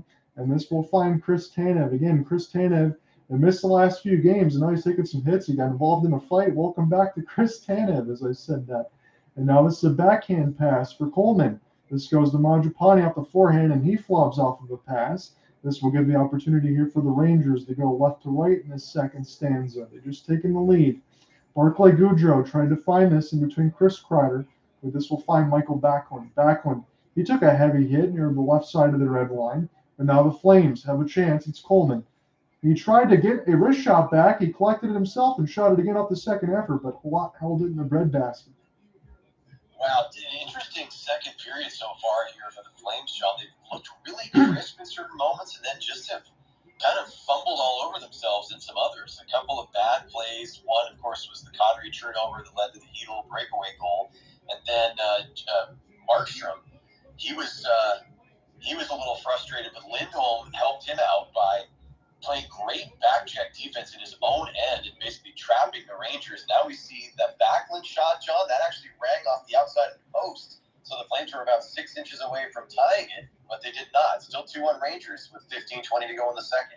So the Flames did win the offensive zone draw, but this will go all the way back to Markstrom and now Noah Hanifin. As Noah Hanifin gets bodied, here's Jacob Peltier.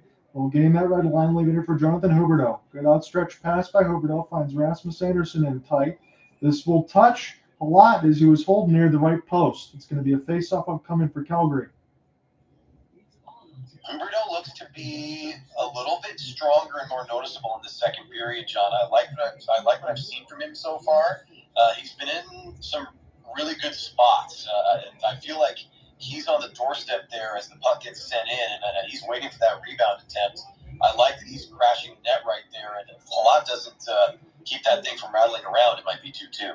Yes, and I like between both of these teams, as we've said throughout the broadcast, but it's true. Both of these teams have been very vindictive as far as what they want to do. They got their game plan, and they're sticking with it. There's no second guessing when the puck is on their stick. You got to like that.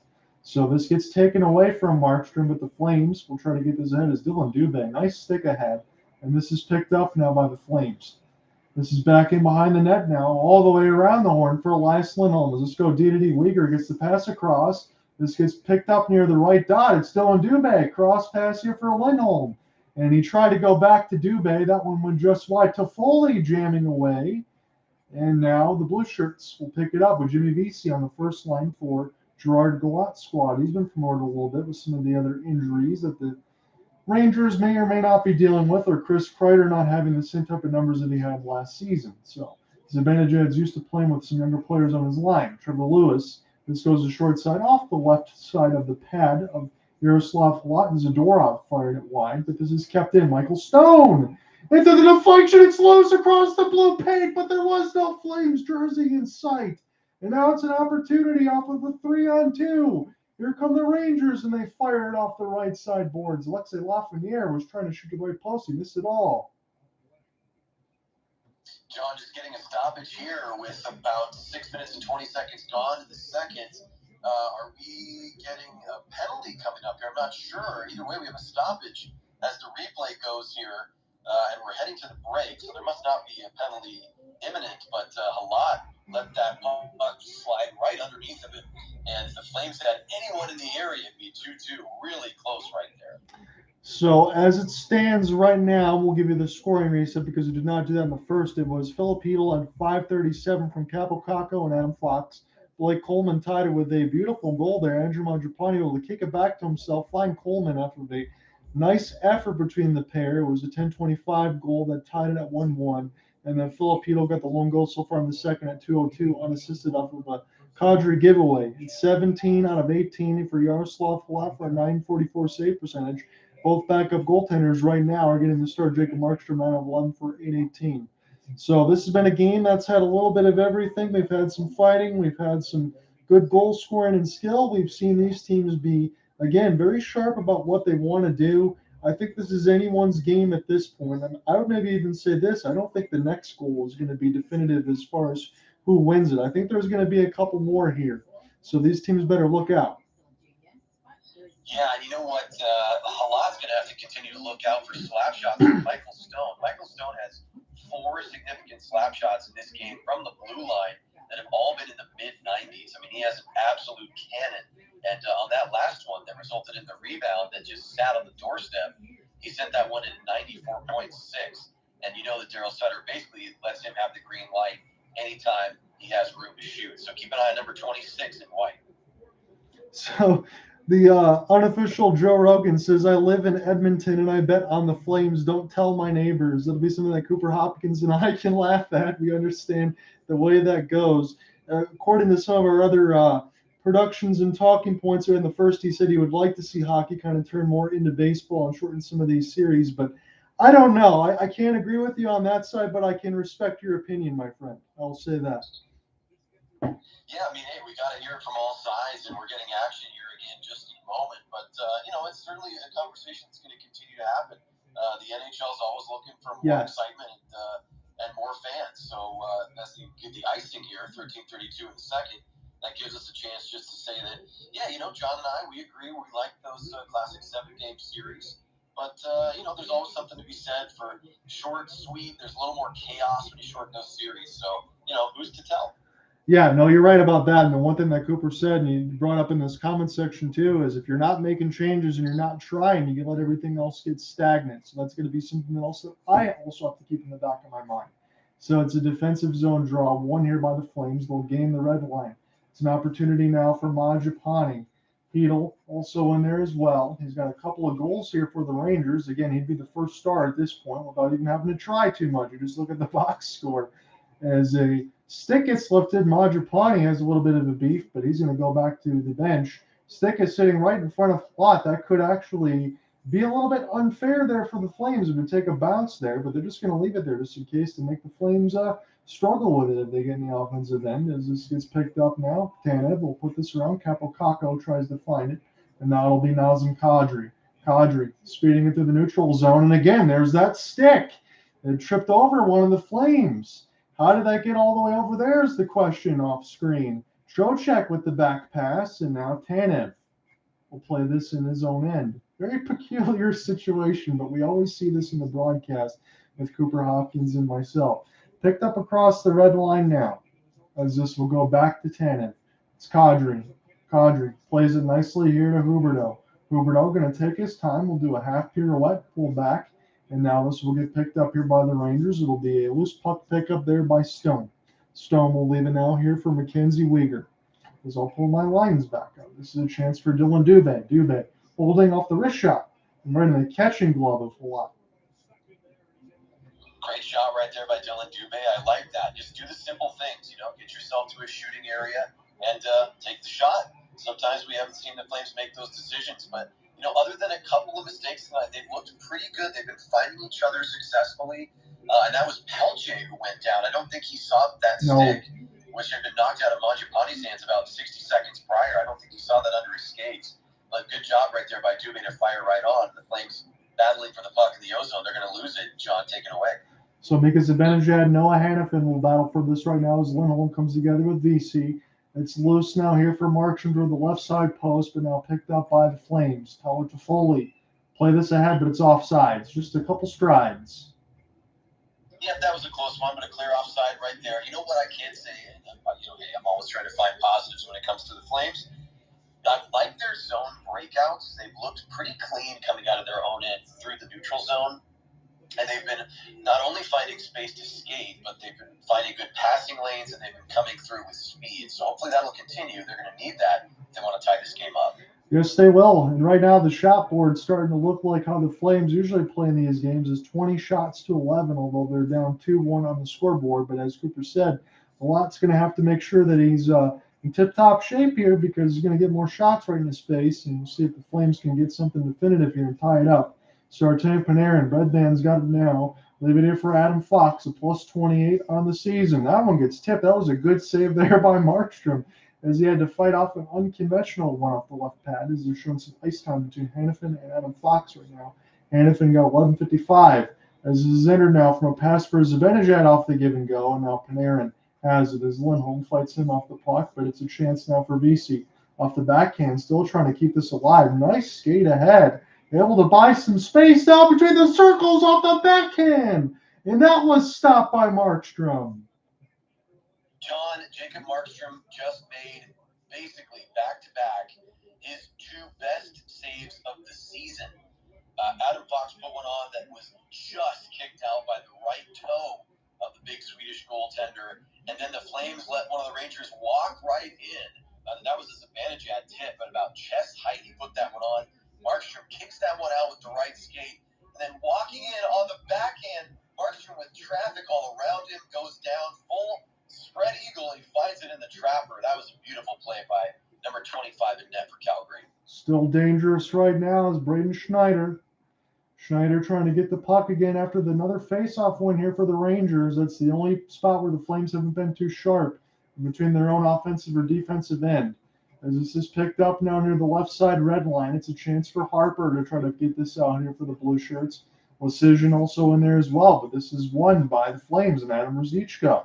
As he keeps it alive nicely, there was Blue Shirts all over the place. As Zadorov will hold it in. This gets tipped, picked up now by Lucic. Lucic trying to center it out. This stays with Ruzicka, and he fires it just wide of the left post.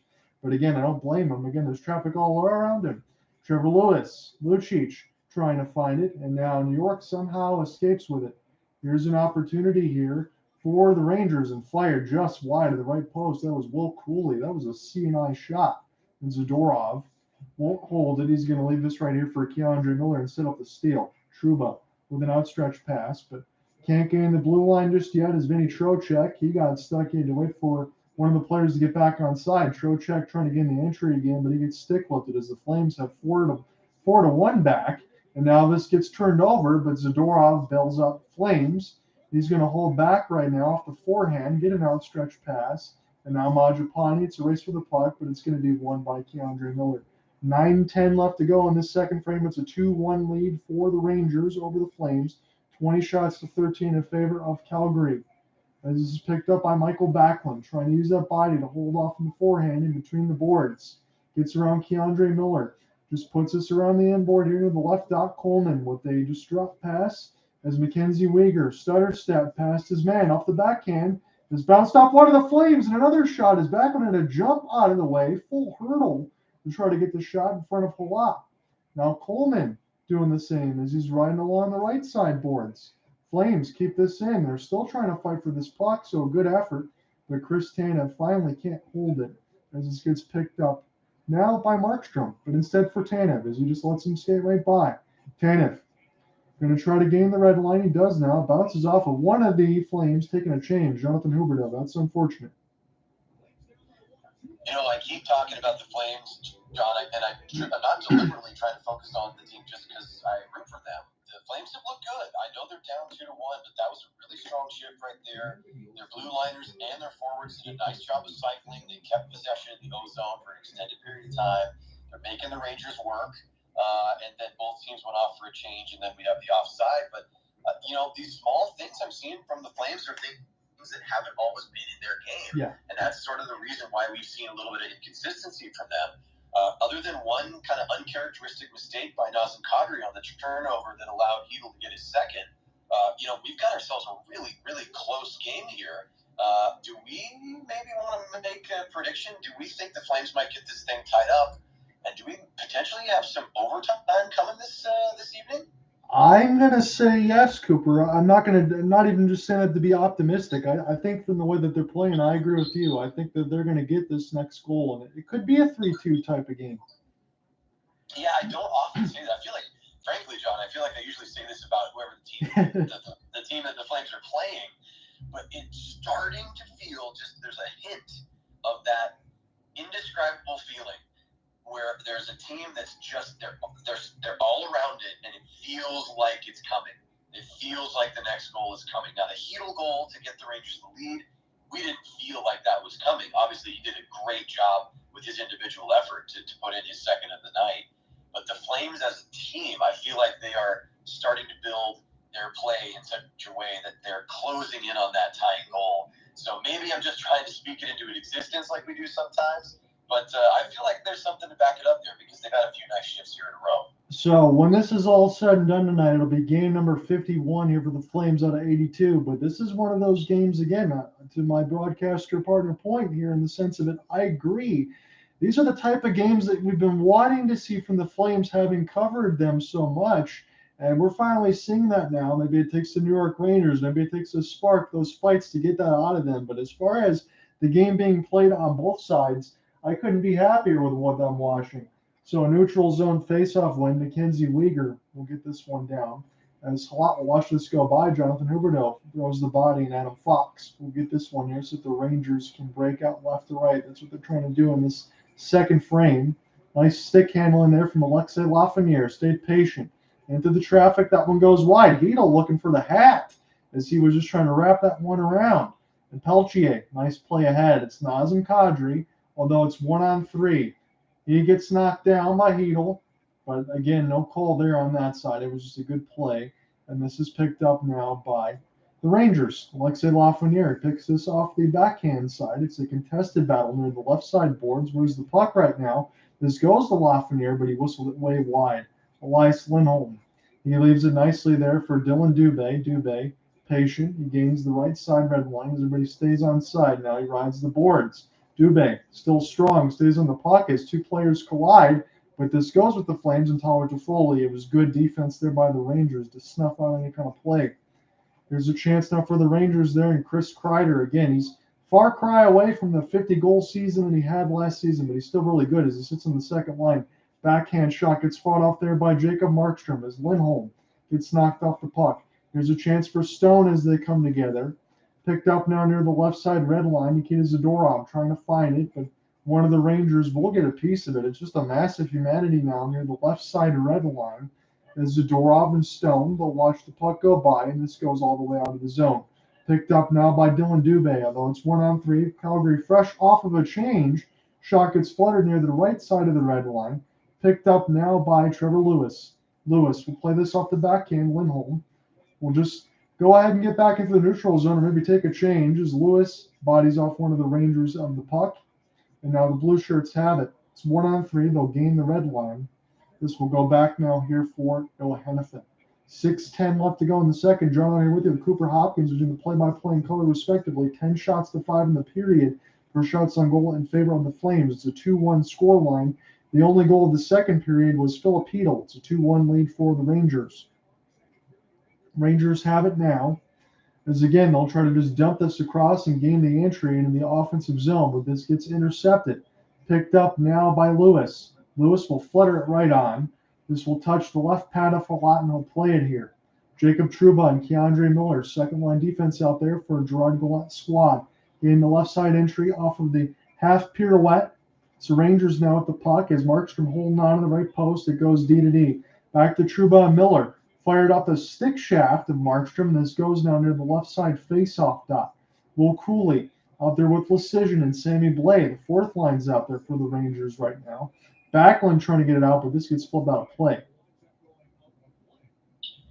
Nice extended play right there from both teams, John, and it just continues to cement what we were talking about. I mean, this game, again, other than the fact that it is not technically a tie hockey game, this is a really even battle between two good teams. You can see that Nazem Kadri wants to make up for the mistake that he had earlier where he flubbed on a pass, and that allowed Chytil to score his breakaway. He did a nice job. We just saw, as we hit the break here, that replay on the Sportsnet side of him really charging into the offensive zone. He sort of blew an edge and went down, but he's really given an extra effort. I like what I've seen from Dube tonight. Zibanejad, of course. I mean, obviously he's basically a household name when it comes to hockey, Yes. and he's had a nice game. And Trouba has also been noticeable, not just because of the fight with Tanev, but Trouba did a nice job of sealing off Milan Lucic as he tried to get down into the near corner and create some ozone time for the Flames. So Trouba doing what he does best and being physical to keep his team in front. So as we get closer to the end of the second period, we'll have Cooper Hopkins on here. We can take a look at some of these scores. The Battle of Florida right now, the Lightning have won the first two games, but the Panthers say, hold on, wait a minute, we're starting to play better of late. It's a 5-1 lead for Florida right now as Eric Stoll got the latest one. Tkachuk got his 26th of the season from Verhaeghe and Bennett. 5-1 for Florida. Sergei Bobrovsky in net is up 24 of 25. Andrei Vasilevsky, he's given up 33 out of 38. That's a surprise. Yep, that's a surprise, John. I would not have expected that. But look, he is the big cat. He will bounce back. He's a human like the rest of us. He's just a very special one who normally keeps every single puck shot at him out of a hockey cage. That's not the case tonight, but I would expect that he will bounce back. And also, I will take this opportunity to note that the Rangers are going to be down a man because of Artemi Panarin stepping onto the ice too early. And so a too many men penalty against the Rangers is going to give Flames a power play at a really opportune time, John, here. 2 minutes on the board for them, and they are 0 for 1 tonight on the power play. Let's see if they can make it 1 for 2. That's an excellent look there by Cooper Hopkins. Again, I just saw that appear on my screen as well. So it's Nazem Kadri against Mika Zibanejad, two very skilled face-off men here trying to take this one, and the Flames do win this one clean. I haven't been able to say that too often. Noah Hannifin's pass will just pull toward Peltier here. Now Peltier going to get some time on this power play side of it, but this will go now for the Rangers. It's a 2-on-2. It's Zibanejad now. Zibanejad's got his speed. He's got the edge. And off the cross pass, it was Barclay Goodrow. And this will go all the way back to the D side. It's Lindgren and Fox out there with Goodrow and Zibanejad. That's what they have right now for the Rangers. And then this is picked up now. 5 shorthanded goals for New York. This could be the big one here. But the Flames need to make something happen on their power play. It's their second one of the game with 1:15 left to work. It's Hannifin off the back pass now. He's going to leave this here for Mangiapane. And now Mangiapane will set it up here for Kadri. Flames gain the entry there. Peltier with the sauce backhand pass. This goes to Huberdeau. Finds Kadri. Kadri still patient. Now a chance for Hannifin as they give and go. But Kadri has got players all over him right now. That was flubbed out of the air, and that wasn't really a good design. There wasn't a lot of space. And this has to get picked up now by Markstrom. Leave it here for Hannifin. Hannifin now has a little bit of speed. He'll get the pass ahead as the Flames can get some reinforcements on their power play now. They're just trying to get some offensive zone time, and this is kept in there by Dube. Dube leaves it now near the right dot as this will go crisscross to Andersson. Give back to Toffoli. Andersson's got it now, trying to find near the left side red line as the puck goes back to him. Andersson still patient. 20 seconds left to go on the Flames power play. Toffoli off the post and in! Flames tie it! John, my jaw is on the floor. I was fully prepared, my friend, to jump into the narrative that we have covered many a game when talking about or covering the Calgary Flames. Like we should say, I was about to argue, John, why don't they just shoot it? Well, that's the answer. Because Rasmus Andersson quarterbacks this thing leaves it for Tyler Toffoli going right to left along the blue line, steps in, and from that Ovechkin spot, he does what Ovi does all the time. He wires one, posting in over the glove, over the pad. It is 2-2, John, and rightfully so. The Flames tie this very closely contested hockey game. I think we just talked about that in the break, who was going to get the next goal, and you and I were both leaning Flames. That was a definitive and costly result on the other side for the Rangers off of a too many men. And now it's a tie game of 2 as Tyler Toffoli gets it. He's banging it right off the crossbar. What a shot. And this is picked up now by the Flames as they'll hold this in. Toffoli quietly, he's got his 19th of the season right now from Andersson and Lindholm. Again, I'd have to get Cooper's thoughts on that one. I think Tyler Toffoli's had a pretty darn good year right now. And this is picked up by Harper. Harper will get this across here for Schneider. Now with Sammy Blais. So it's third line defense and the fourth line checking line, so to speak, there for the Rangers out right now. Chris Tanev will leave this now here for Mackenzie Weegar and give it back as Tanev going to go ahead and take his change. Again, the Flames have just tied it. It's 23-16 on the shot board. And we're at MSG right now watching this really great game coming right back in from the All-Star break. Can't say that too lightly. This team's had a little bit of everything. Picked up now by Fox off the backhand. Backlund tries to get there in time, but they can't hold the blue line. And this will fall back to Michael Stone. And now Nikita Zadorov as we get 2:20 left to go in the second, tied at Dose. Picked up now by Zadorov. Now it's a chance for Stone. The pass goes too far into the neutral zone. The Blue Shirts will get puck possession one more time. Rangers trying to go left to right after conceding a goal as Alexei Lafreniere's shot attempt goes way wide as the kid line's back out there right now. Chytil gets taken down, and this is picked up now by the Flames. Chytil's got both goals there for the Rangers. 1:55 left in the second. Picked up now, try to get off the wrist shot. I thought they were going to go for the slapper instead, but Markstrom makes the save with the glove hand. Good job by Markstrom right there to stay focused. He had to get that trap running quickly, and he did so. So keeps this game tied.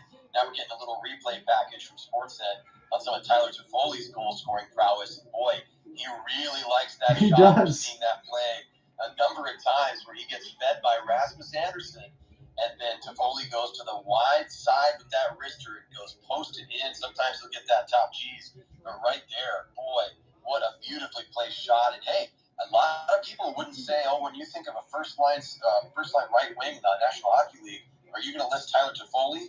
Not necessarily, but when he's making goals like that look so easy, you got to put him in the conversation.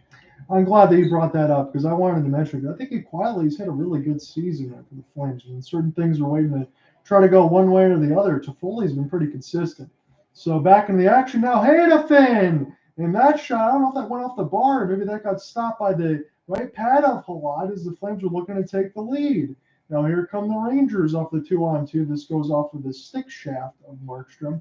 Now it's 1:10 left to go in the second. Battle for the puck. Hanifin can't locate it. Gaudreau tried to center this out to the blue pen, and Jacob Pelche will just loft it ahead. Again, Pelche, every time I've seen him on the ice, he's not doing anything spectacular, but he's making the right plays. Kadri gets upended by Trouba, and now we get some more fists on the other side, but we'll see if this fight can get started. It's Dillon Dube as Trouba is feeding him uppercuts, and now Dube gets knocked down. Kadri got absolutely blasted. Oh, John, this game continues to leave my jaw on the floor.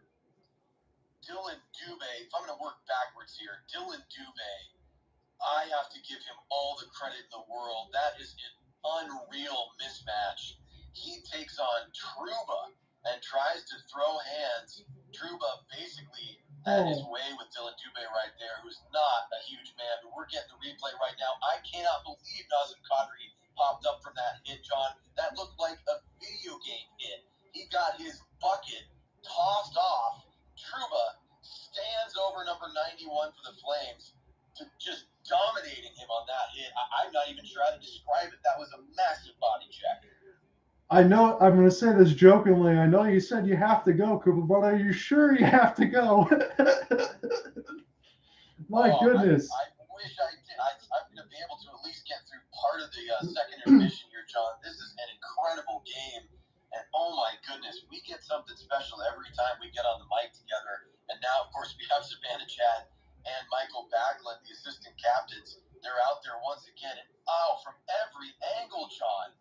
I'm trying to retain some level of professionalism here. I can't believe Nazem Kadri is awake right now. He was drilled by Jacob. I really, truly, at least in this season, I've not seen a hit that violent. That was an unbelievable, clean body check. And the Rangers, in fact, will be on the power play with 2 minutes on the board here shortly. Guess who's back in the box? Dillon Dube for the Flames. Is that because of the Dube? Why the heck is Lucic back in the box? So I think Lucic is serving the penalty. I think Dube and Trouba, because they engaged in a fight, are both off the ice right now. All right, that makes sense. Thank you for the clarification on that side. Again, it's a power play here for the Rangers.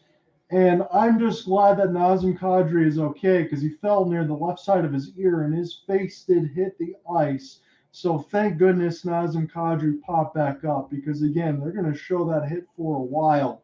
That did not feel good as you get a look at the one-timer replay there for Mika Zibanejad. Everybody loves that left dot there, Cooper. The shots fly. Yeah, that's a huge save by Markstrom. Had to squeeze the arm against the body. That was a 96-mile-per-hour slapper by Zibanejad. So the Flames will win this defensive zone draw right now. It's a game that's tied at 2. I always wonder this, because I watched the one game. We did the one game between the Stars and the Rangers when it went down to the final second. This might be my favorite game of the season right now. And this is picked up now for Panarin. Panarin, set up scores! What a gorgeous goal for Mika Zibanejad. The Rangers take the lead. I can't believe what I'm seeing, John. I also can't believe that I may not be able to finish this game with you. That was one of the prettiest tic-tac-toe passing plays I've seen in years. That was started by Panarin and then spun on the doorstep on a back pass through the crease to an open Zibanejad. The Flames didn't even know that it was in because it bounced out so quickly. It's 3-2. I mean, John, this game gets better and better. Chris Kreider's no-look backhand just set up Zibanejad on an island, and I can't even blame the Flames on that side. That was just a gorgeous pass. My goodness, I've already said this game has everything, and it keeps adding more and more. It's a buffet style. It's true. I mean, again, after a video game style hit, that's a video game style passing play right there. I mean, we're talking special moves. We're pressing L2. We're moving the right stick, and then we're firing home a slapper. It's 3-2 right now with just under 8 seconds to go in the second. I mean, these teams are so evenly matched. It's taking incredible best of the season type plays to get goals to the back of the net. Yeah, if this was a playoff matchup, I know this would have to be a Stanley Cup final, but sign me up for more of it. Hopefully the Rangers and the Flames are not done with their regular season series. I know you only get 2. As this one gets blocked off of the face-off win by the Rangers. We got down to 2 seconds. That's going to end the second period. The Rangers take a 3-2 lead off of a spectacular goal. And thank goodness, again, Nazem Kadri is okay after that. We've had some more fights. We had 5 goals across the board, and I think every single one of them, Cooper, have been absolutely immaculate. Yeah, that is a word, John. I'm so glad you pulled that out of the dictionary. There's no way to improve that play that I just saw, that goal-scoring play by the Rangers. I mean, within the span of just a couple of minutes, those are 2 highlights which Rangers fans will see for decades to come in preseason hype videos, highlight packages on Instagram. I mean, they're going to be posted on social media that the admins for the Rangers are going to say 5 years from now, remember when Jacob Trouba took off Nazem Kadri's head, and it was legal and a thing of violent beauty? I'm a Flames fan, and that was unbelievable to watch. This is one of the most exciting regular season hockey games I've seen in a long, long time. And, John, that scoring play by the Rangers, that's one of the rare times that I can truly say, I wish I could magically snap my fingers and have everybody listening to this just be able to see it in the moment like we did, because that was an absolute thing of beauty. 3 skilled hockey players at the top of their talent ending up in a goal for the Rangers to take the lead. Absolutely incredible. And look, we make no bones about it. Cooper and I said as much, and I know we agreed about it before the season even started. If you had the Rangers, you would think of them, Cooper, as a top 5 team that could probably lift the cup. Well, you're seeing all of that in this game between both of these teams. Calgary was expected to be in the same spot. They've been there for the most part. The Rangers are starting to build those point totals, and I guess there isn't any kind of break in there from the All-Star break for both of these teams. It's been full systems go here, and I can't honestly tell you again between the 5 goals as we just entered the second period. Tell me how any of these could get better, because I honestly, my jaw's been a drop a few times, and the octave's been up a few times, and we've also had, I don't know, maybe about 5 or 6 fights combined. So this has been the best regular season game I've seen this year. I'm just going to say it now. Yeah. I mean, it always, every time we get to the point of hyperbole, John, you and I, we try to check ourselves. No pun intended. We try to maintain some calmness. We try to maintain some boundaries, but we are well beyond any boundaries right now after the hitting that we've seen, the fights that we've seen where the gloves have been dropped. We've seen extracurriculars. We've seen incredible scoring skill, passing. We've seen unexpected moments. The turnover that allowed Chytil to get the second goal for the Rangers. I mean, the fact that, again, I come back to this, the fact that Nazem Kadri got up after that hit that he took, that may be the most shocking moment of the game. Not even the hit itself. The fact that he is still physically able to continue playing professional hockey after that hit from Trouba, I mean, it's a borderline miracle. And the goal scored by Zibanejad and set up beautifully by his 2 forward teammates. I mean, listen, I want the other team to win, and I'm so glad I got to see that and to be on the call with you in that moment. That's one of the top goals of the season for me.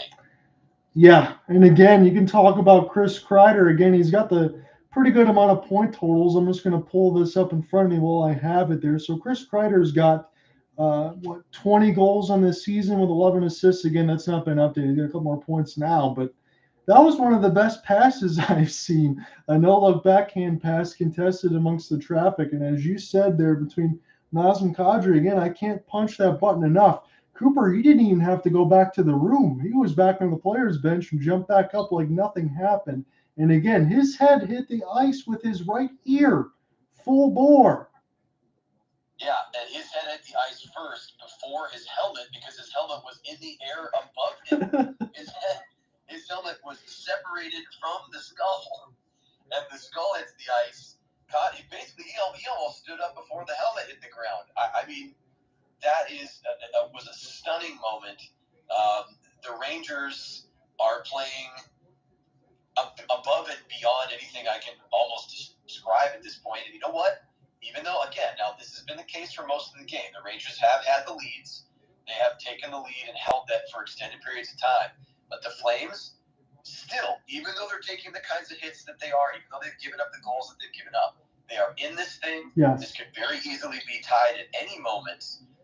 They have the physicality, they have the skill, and they also seem to have the mental fortitude. Again, that hasn't always been the case. In that first half of the regular season, we've seen some things go awry for Calgary. But even taking those hits, taking the penalties, taking the result of a bad penalty, which results in a 3-2 lead for the Rangers, I see them as still very much in this thing. In the third period, oh my gosh, John, it hurts me to say it. I'm going to have to let you take this thing and run with it. I'm going to try to stay on your broadcast. I want to hear your thoughts and your call. I have about 5 minutes left, on our break here, the second intermission. But my goodness, what a bad time for me to have to step away from a broadcast. We got a classic on our hands. Ladies and gentlemen, we're getting the replays out in front of us again. If you get any kind of listen at this broadcast at any moment, please go watch these highlights tonight. I'll put them in the game story alongside with the broadcast between Cooper Hopkins and myself. Do not miss them tonight. You're going to be thoroughly entertained. And go ahead and get some popcorn ready for this third period. You have to do it. Yeah, John, I remain I remain absolutely dumbfounded. I mean, we're seeing the same feed. We both have the Sportsnet feed. We saw that hit of Kadri. I think their desk team, just like you and I, are stunned at what we've seen. I know they're analyzing it right now. I mean, all I can say is that, as you pointed out, and I'm glad you did, you led the way on this one. I'm just glad that Nazem Kadri is okay. Yes. And Dillon Dube, you know something. Something crazy is happening. Is number 29 of the Flames, who I think is all of about 5'9" and probably 170, is trying to throw hands with Jacob Trouba of the New York Rangers, and that's exactly what we saw. Just wild stuff. I don't want to try to belabor a point that maybe isn't there, but when you see something like that again with Trouba and Dillon Dube, you know the Calgary Flames are a tight-knit group when you're doing something like that. That's going to get nothing but respect from me, especially if you're a fly on that wall. And boy, I would love to be that in a situation of what are these guys talking about in this second intermission, because this game has been absolutely insane. So we look at one game really on the NHL scoreboard that is particularly over. The Panthers absolutely pasted the Lightning tonight in a 6-1 win. Again, the Panthers have been playing better of late, and they're not out of the playoff hunt just yet. I'm just curious on my side as I'll take a look at this box score to see if there was anything on the score sheet there for Bo Horvat. No, there was not. It was Kyle Palmieri and Matthew Barzal. They have a 2-0 lead until Nicolas Deslauriers scored the lone goal for Philadelphia. Carter Hart stopped 28 out of 30. On the other side, Semyon Varlamov, 25 out of 26, good goaltending, good duel in that game as well. Our game in the second intermission, 3-2 lead for the Rangers. It's been the best game of the night. You can't convince me otherwise, regardless of what happens. The Devils and the Canucks, it's a 4-3 lead for the Devils after 2. It's another opportunity to watch the, I'll say, Vancouver Canucks, and now the extension. At least we got the one good marker, Cooper, that Andrei Kuzmenko got the extension, but as far as everything else, Rick Tocchet's got his hands full. Oh yeah, he certainly does. But yeah, great. An deserved extension there for Kuzmenko. But yeah, Tocchet's he's still got some challenges in his future. That's for sure. And even see names like Brock Besser getting tossed around about what might be in his future, whether he'll still be a Canuck and who's going to be on this roster as Tocchet and team, I imagine is going to reconstruct some things to try to get a different trajectory for that Vancouver squad. Yeah, and I also, because I know we can probably talk about more of this stuff on Thursday, I'll probably make mention of it too. I kind of wonder what the Calgary Flames are still going to do with their roster, Cooper, on that side. Because I think that this is a team that, for as much as has already been done by Brad Treliving, I still think there's probably some other things maybe that they would like to improve. Yeah, and I'll make mention of this, and then I'll kind of begin my exit, unfortunately. But yeah, Brad Treliving, I think anytime something is deliberately made public, which he did in a statement, I forget the outlet, but basically he said outright to the media that the Flames specifically, are looking for a scoring forward. And it's great that Tyler Toffoli is able to make the contributions like he has tonight. And, obviously there's a lot of belief that Jacob Pelche can contribute. We see players like Ruzicka back in the lineup tonight. He had some success earlier this season when he was called up. But I think that, and credit to Elias Lindholm, who's having another solid year. I do think that the Flames need to reduce the ice time as much as we love him. Milan Lucic just doesn't have the kind of scoring touch that the Flames are looking for. He still can make a really positive impact and does for Calgary. I'm glad he's on the roster. I mean, there are other Flames fans who probably disagree. I'm glad he's a Calgary Flame. But when it comes to just putting pucks into the net, I think Treliving, before the deadline is up, will have found one, if not two additions. You may see, because Oliver Shillington, who of course we've not talked about a lot, he's been in the player assistance program this year, dealing with some family and personal issues. There's not an expectation that he's going to return. We're seeing Michael Stone get a lot of minutes.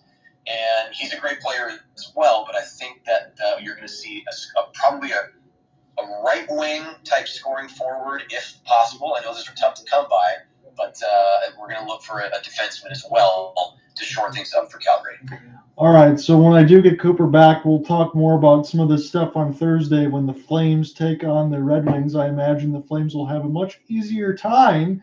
And again, it'll be a happy broadcaster on both sides. We're seeing both of us because I think we're both looking forward to that anyway. But I'm expecting the Flames to win that one. I think they're going to be happy to get some days off before they play the Red Wings on the Thursday side.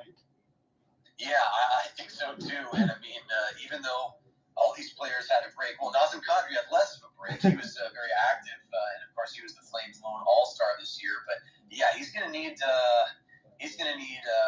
massage. He's going to need some ice. He's going to need an extra long rest after taking that hit from Trouba. That was one that I will never forget, and I won't have a chance to because I'm sure we're going to see it replayed many, many times, not only for this season but for years to come. So, John, I will just say thank you for letting me jump in with you after an all-star break. It's so great to hear you on the call again, and we will absolutely talk before Thursday, but let's plan on it because, I think we're going to have a good game between the Wings and the Flames. And don't forget, this is the last thing I'll say.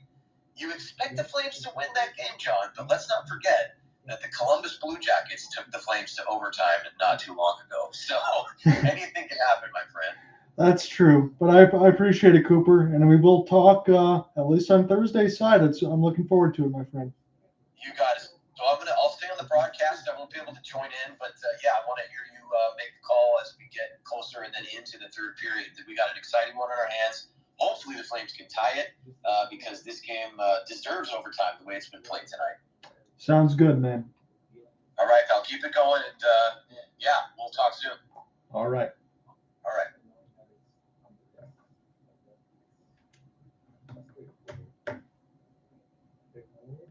So I appreciate having Cooper Hopkins with me on the broadcast. I've got a couple guys on the Twitter Spaces side as well. Welcome, gentlemen. We're in the middle of the second intermission. Again, if you have followed along at all, or even on the box score side or anything else, I'm streaming on the YouTube side, but again, it's just the face scan on that side.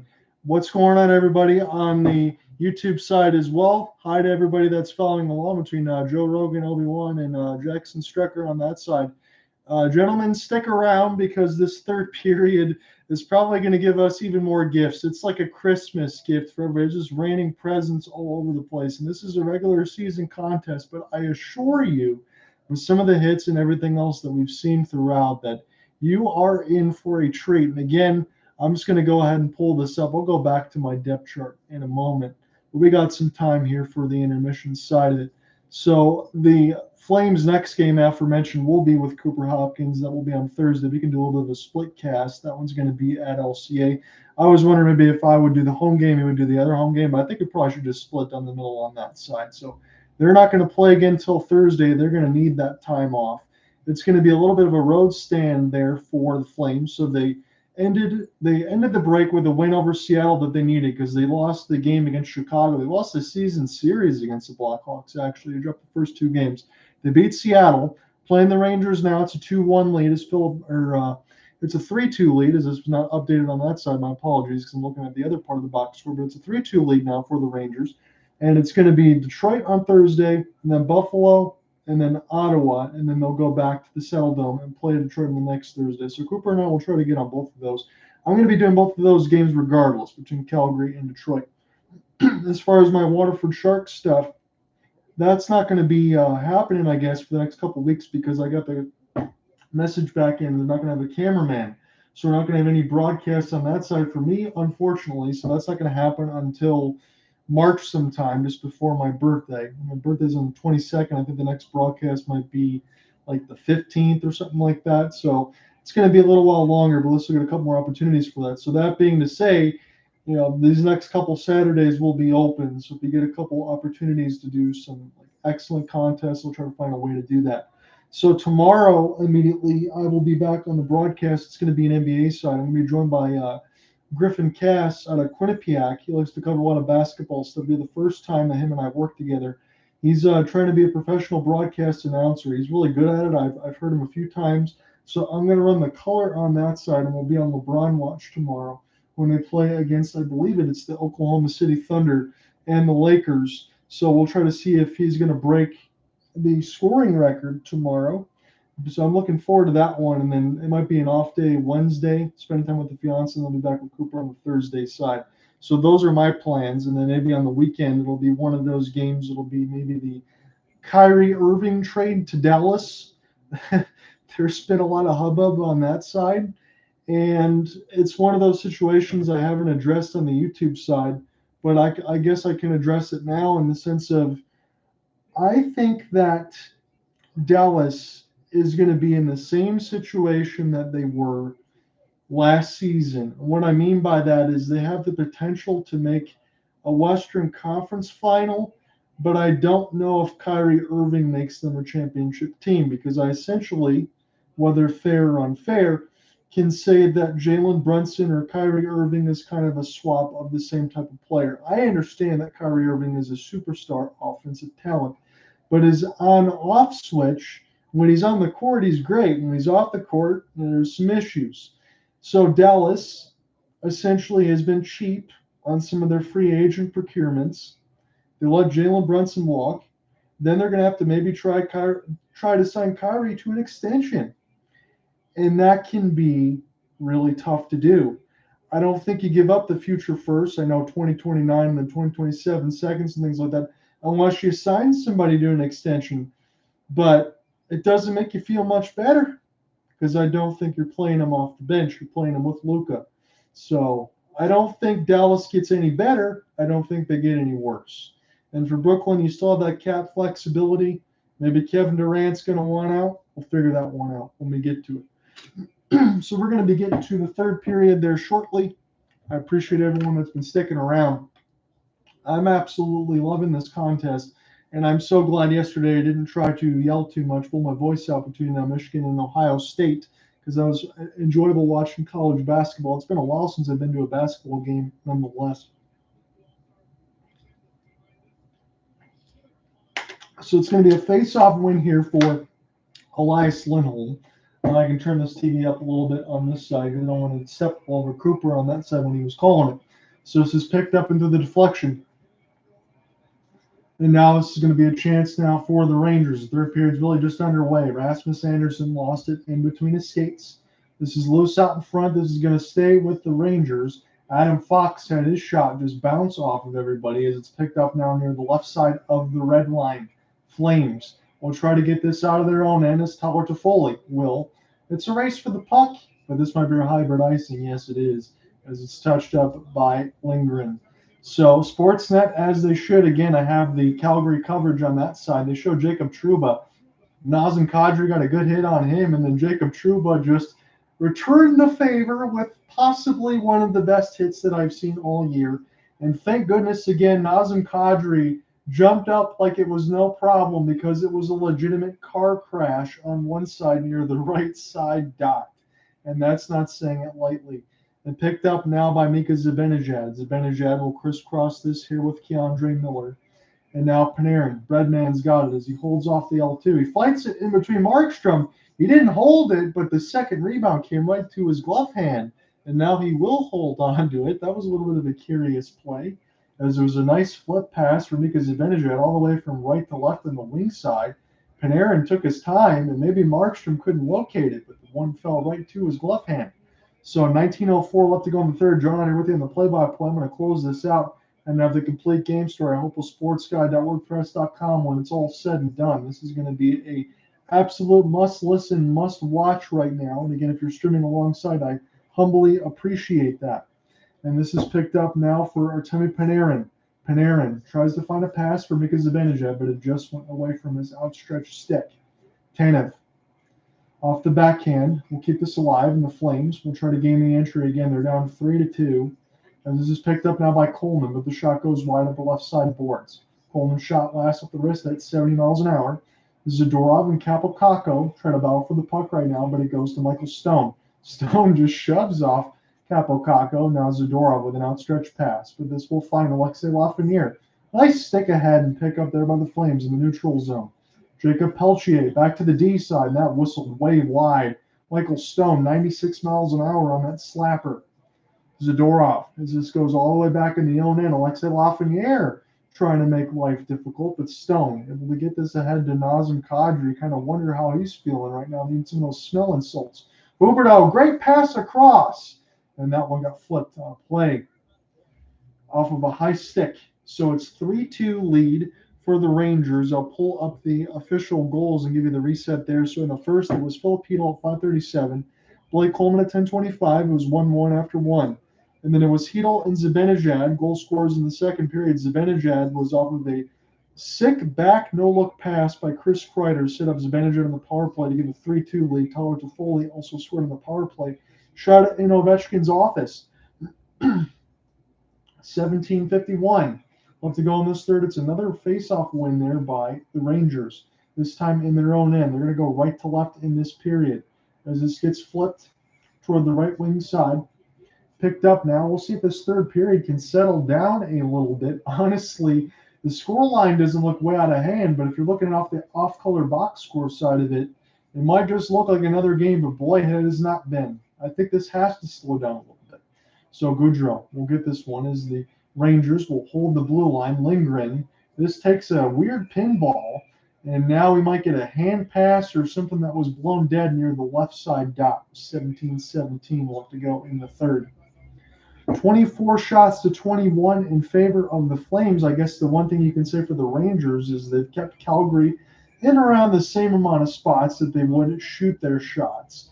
As far as usually Calgary, about 35 to 40 per game when they're really on edge on that side of it. But the Rangers, again, are one of the better defensive teams as well. But this is a game between both of these teams that you're going to need some ice and everything else. You're going to need some days. It's been tough. It's been a lot of fun, though. So Will Cooley will play this one off the back pass. Now Sammy Blais, he was able to stay in the game off of a borderline hit against Milan Lucic. We can definitely say that, at least. And Chris Tanev, he's returning after missing a few games. We'll play this off the backhand of Mackenzie Weegar.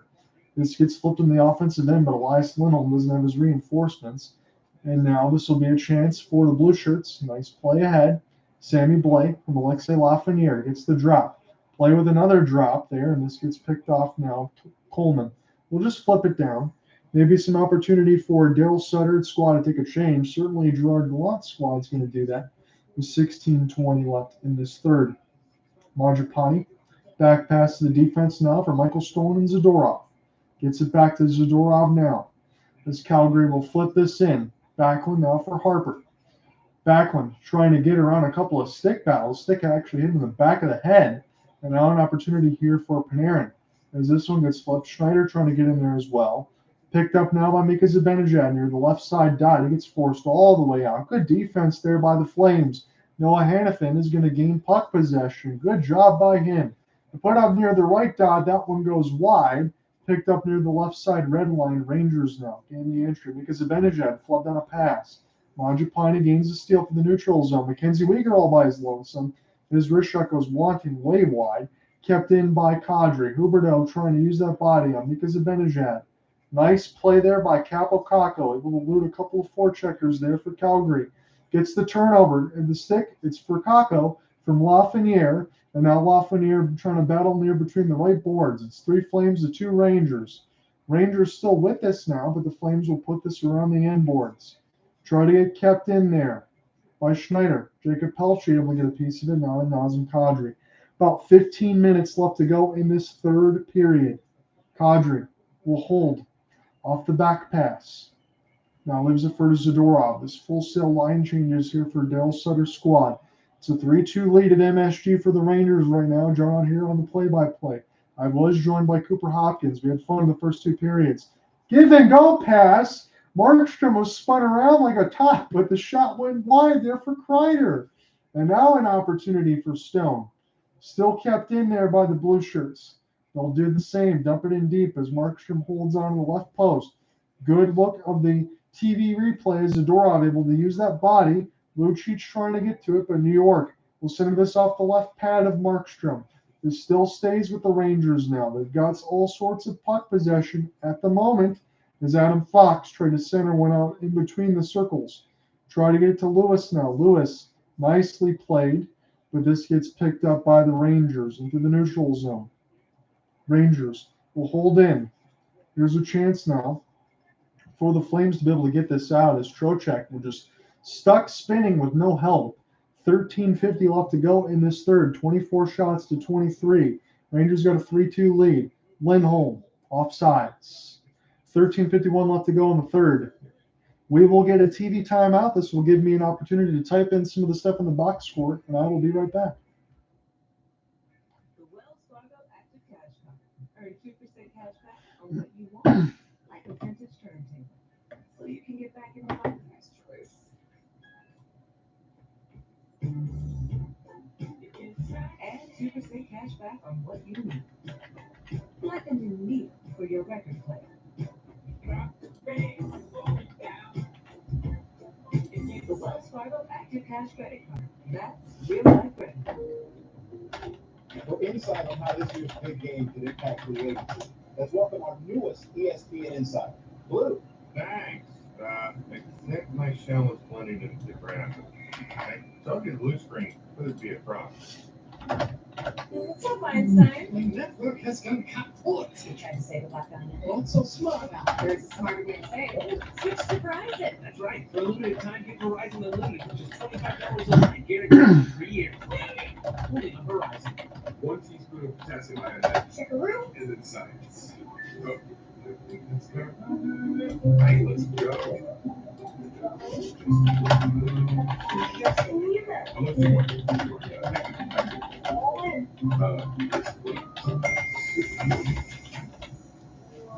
I just bought a carton Carvana. A lot can happen in a moment. Like finding your perfect mix of down and monthly payments. Finance your next car with Carvana today.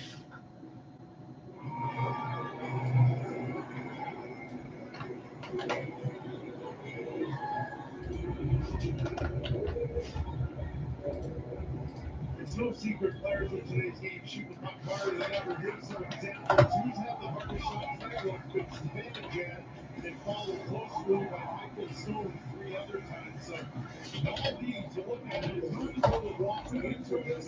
They're mostly flat-footed. This tells you about the technology and the skills and the way in which they train and work with their shot. Pretty incredible. So Mika Zibanejad out there right now is going to go ahead and take this draw against Mikael Backlund. Zibanejad wins it clean. It's been one of the situations where the Rangers have had the edge in between the circles. Coleman will play this off the inboards, and this will be iced.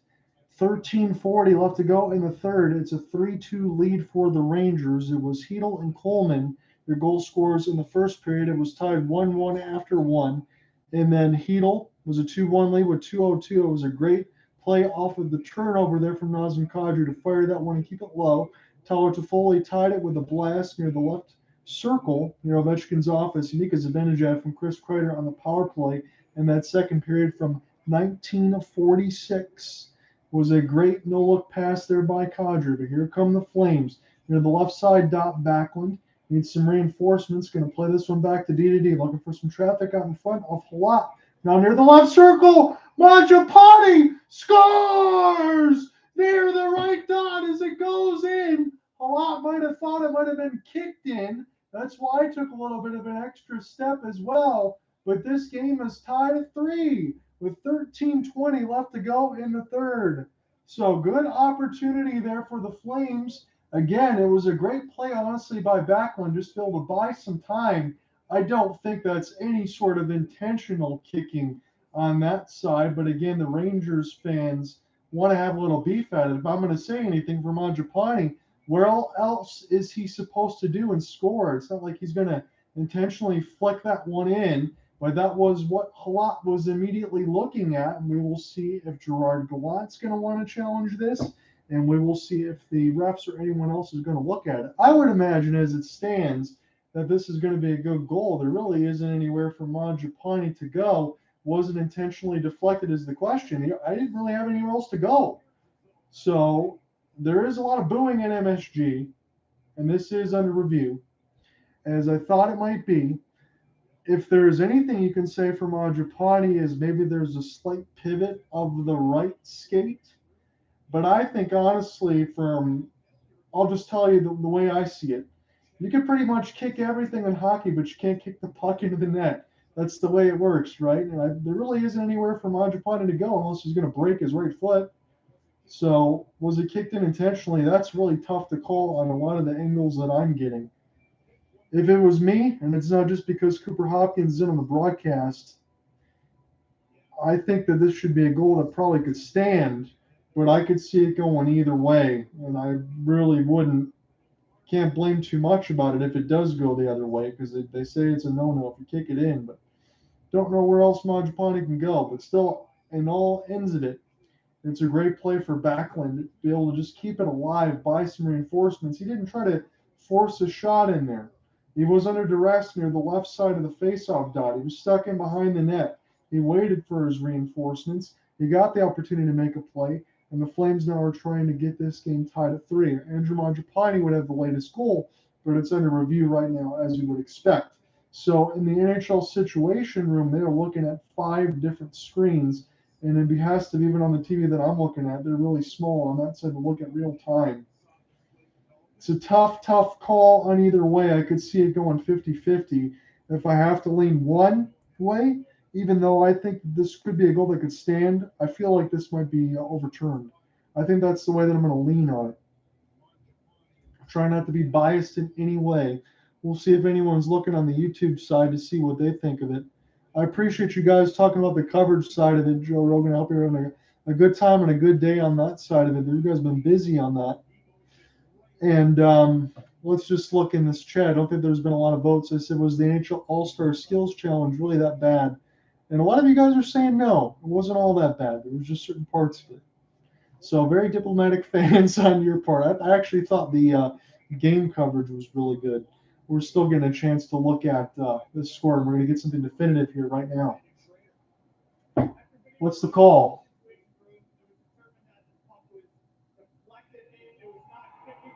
It was deflected in. It's a goal for the Flames.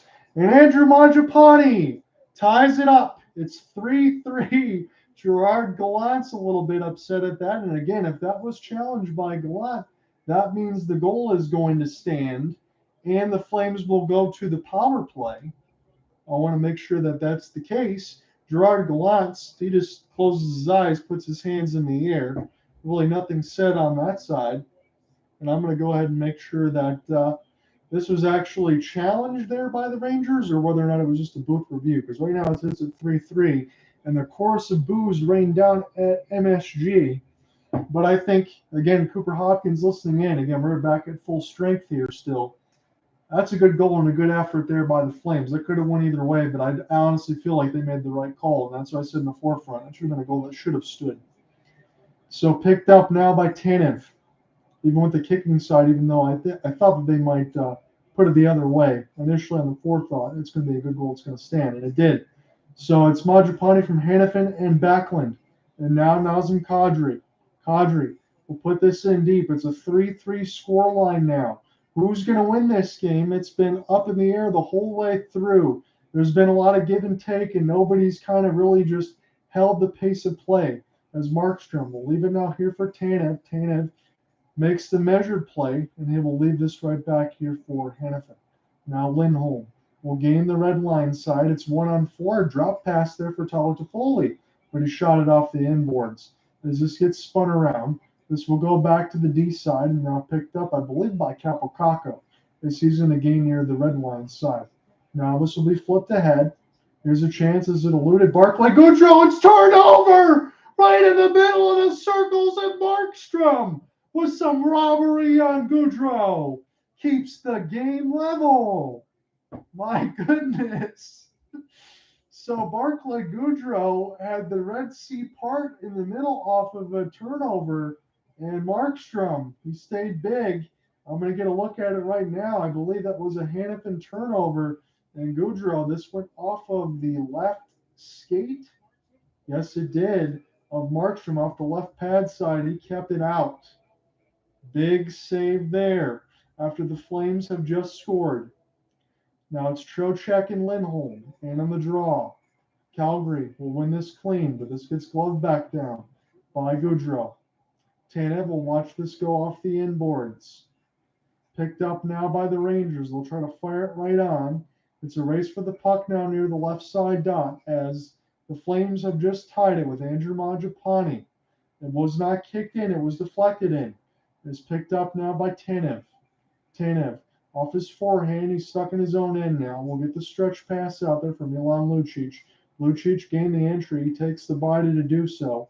And this is picked up now by the Blue Shirts. Keandre Miller to his defensive partner per usual in the second line, and Jacob Trouba. Jacob Trouba has been all over it with some of these hits. Now Zadorov able to use that body. Here comes the entry here for Backlund. Nice setup pass, scores! What a shot and setup from Backlund and Stone! And the Flames take the lead. A 97-mile-an-hour one-timer off the setup. And Stone makes no mistake. I'm sure Halak could never find it. And at 11:19 left to go in this third, Milan Lucic again. He gained the entry near the right wing side. Just able to take some body contact. Great play by Nikita Zadorov as well near the players' bench. Michael Stone absolutely able to step all the way into this blast near the left side of the blue line. And the Flames have scored 2 straight. They've taken a 4-3 lead. And boy, oh boy, I'm sure my broadcast partner is happy to hear that call as this is picked up now by the Blue Shirts and now iced by the Rangers. It's a 4-3 score line with 11:12 left to go in this third. It's 4 goals for Calgary on 26 shots, 3 goals for the Rangers on 23 shots. And I guess it'll be good for me tomorrow to do some color analysis because I actually might blow one of these voice pops calling this game because not only has there been 7 goals, there's been tons of fight. This has been a game that you've had to keep the register on high. I don't think you'd be doing this game injustice if you didn't. And Zadorov will play this now here for Stone. He just scored the latest goal that had given Calgary the go-ahead, but there's still tons of time. As Trouba will play this off the inboards. Trouba now will settle it down. It's Artemi Panarin. Now Sammy Blake. As this will get picked back up by the Rangers. They're going to get a measured breakout here. Panarin's going to gain the red line. They got all their changes in. Now they're down by 1. Noah Hannafin. We'll get this one here for Artemi Panarin. Off the back pass. That was clever there. As the Rangers have puck possession right in the middle of the circles. And I think the shot got blocked before it ever hit Markstrom. But it stays in. Try to find Zibanejad. That was dangerous in between the circles. Now Lindgren. Here's VC walks in and shoots near the left circle. This goes around the horn again as this stays with the Rangers. What a contest this has been. VC into the traffic, but I think it actually hit one of the Rangers out in front trying to set a screen. Panarin looking for a deflection. Now we're halfway through this third. My goodness, what a game we have. As Lindholm tries to keep this alive now. As the Flames try to get this out, Panarin will shovel this in deeper. Zibanejad's been out there for a long time, trying to get centered out in front of the blue paint. Flames trying to get this out. Panarin keeps it in. It's VC, still with the puck possession. He tried to pass it off the back of Markstrom. Flames come together and try to find this, but it's still in between the circles and bouncing everywhere. And now the Flames will get it down. It's a race for the puck. Gallant will touch it first with the goal stick. Now here's a chance for the Flames off the steal. Picked up now off the back pass quickly. It's Mangiapane for Backlund. Backlund turns around and shoots, misses toward the right side dot, and now here's Tanev. Tanev now for Mangiapane. He didn't look where he was throwing that, though, as Lafreniere will dump it down for Chytil. Chytil's got 2. He needs 1 more to get the hat trick now as the Rangers are down 4-3. Latest goal by Michael Stone. Picked up now by Mangiapane off the backhand. Again, regardless of which way this game goes, both of these teams have given maximum effort, but this has been an hellacious effort in the third period there by the Flames as Coleman gets absolutely crunched near the left side boards and now picked up by the Rangers. It's Harper and Schneider. Third line defense. Harper got it now. Leave it for Lafreniere. Fought off there by Markstrom, but it's still with the Rangers. 8:30 left to go in the third as it's spun around the end boards. Now back to the D side. Harper shoots into the screen, but it bounces in between the circles. And the Rangers, off some changes, can't hold the line.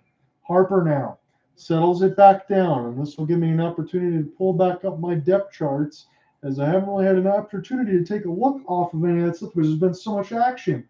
Keandre Miller gains the entry off the windmill dig, leaves it here for Kreider. Kreider walks in, tries to snipe the left side of the post. And now the Rangers will collect across their emblem.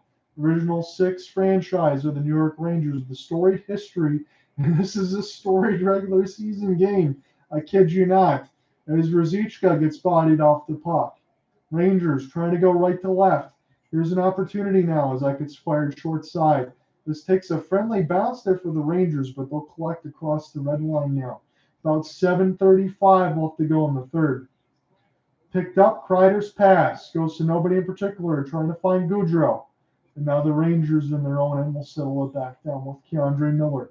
7:20 left to go in this third. The Rangers down by 1. The Flames have just taken the lead. It's a 4-3 score line. So many talking points in the game story. Have to try to hit all of them as this one's been iced. 7:16 left to go in this third. Shot board is pretty close to even as you can get. 26 for Calgary and 25 for the Rangers. As they show Rasmus Andersson and Artemi Panarin. A little bit of hold there on Panarin to try to deny him an opportunity near the left face-off circle. Good job there by Hanifin anyway. And into the traffic, there was an opportunity for Lafreniere as it bounced back to him, but they didn't show the one play on the Sportsnet side where it had one of the Rangers. It could have been Zibanejad right inside the goal crease of Jacob Markstrom, and it actually bounced off of him and didn't hit Markstrom. If it did, this game could be tied at 4. So Zibanejad, he believed he might get kicked out of the face-off circle as Backlund is just waiting for someone else to go take the draw. And Darryl Sutter just shakes his head, puts his hands in the air. He gives a shoulder shrug. I don't know what's going on. Majapati goes back into the player's bench. So now it is Zibanejad. And this one in between Backlund. So Zibanejad will win it cleanly. 7:10 left to go in the third. Rangers got in the offensive end. It's BC now for Panarin. Panarin centered it out. Scores! What a goal by the Rangers again! This has been an excellent contest, tied at 4. If you had Igor Shesterkin or Dan Vladar in here, I know Cooper is listening. I don't know if this score line would change too much. I'm just going to be honest with everybody listening in. These goals, every single one of them, there's been 8 of them, absolutely fantastic. Because Zibanejad sitting in between the circles, he gets the pass. What a roof shot. This game is tied at 4. Artemi Panarin makes a blind pass. Zibanejad never stops moving his skates, finds it in between the circles, and we are tied at 4. And now the shot board is even at 26. Who's going to blink first? Who's going to blink last? That might be the one who wins this game. I am so glad I picked this as the first assignment to do on the Monday night after the week. It's Zibanejad's 24th of the season from Panarin. Redman's got 40 assists on the year right now. It's a 4-4 game. Again, it's another brand new game as this goes in between Adam Fox. Mackenzie Weegar tries to get to it with Andrew Mangiapane. Now here's a chance for Capo Caco. Caco will get it back. It's Lafreniere. It was fought off by the stick of Markstrom, and it was Chytil trying to find the hat trick as this one gets flipped, I believe, into the player's bench. I don't think we're going to have anything else more than that, but I do believe we're going to get to a media timeout. We're tied at 4 now with 6:31 left to go in the third. Don't go anywhere.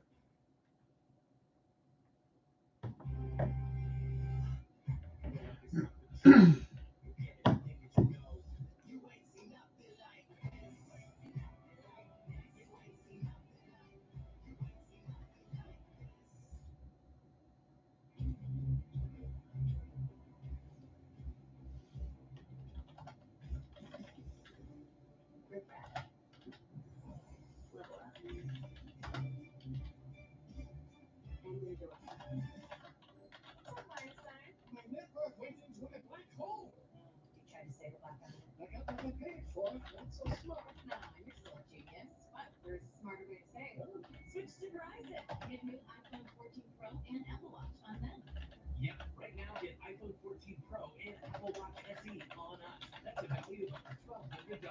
Eureka! I'm switching!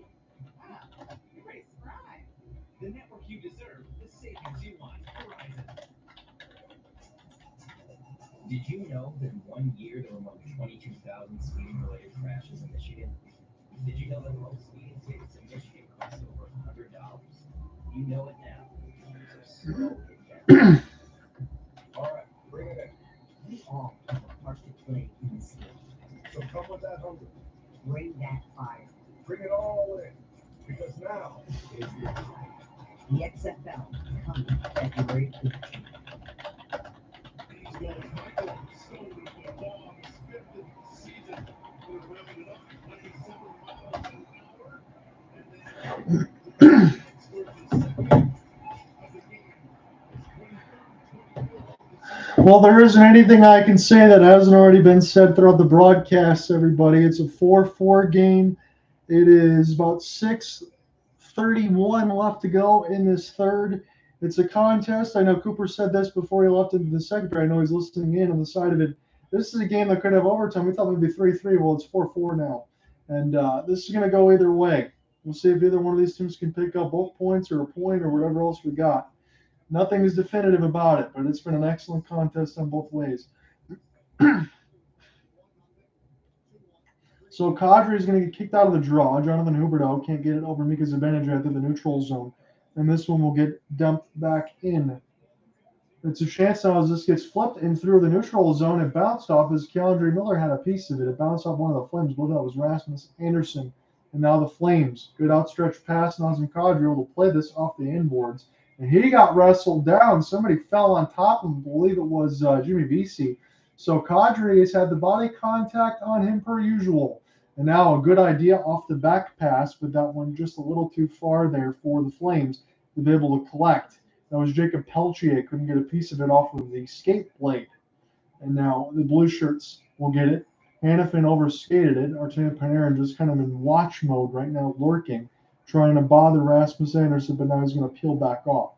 So Rasmus has the puck near the left side dot. It's 5:35 left to go in this third. We are tied at 4. Toffoli with a long wrister, and this one bounces up and on the plate. 4-4 left to go in the contest.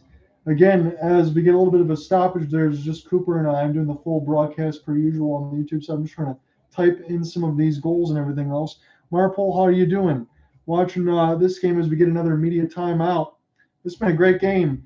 He said, Joe Rogan says, I love the Rangers, but come on, give the game to me for the bet side.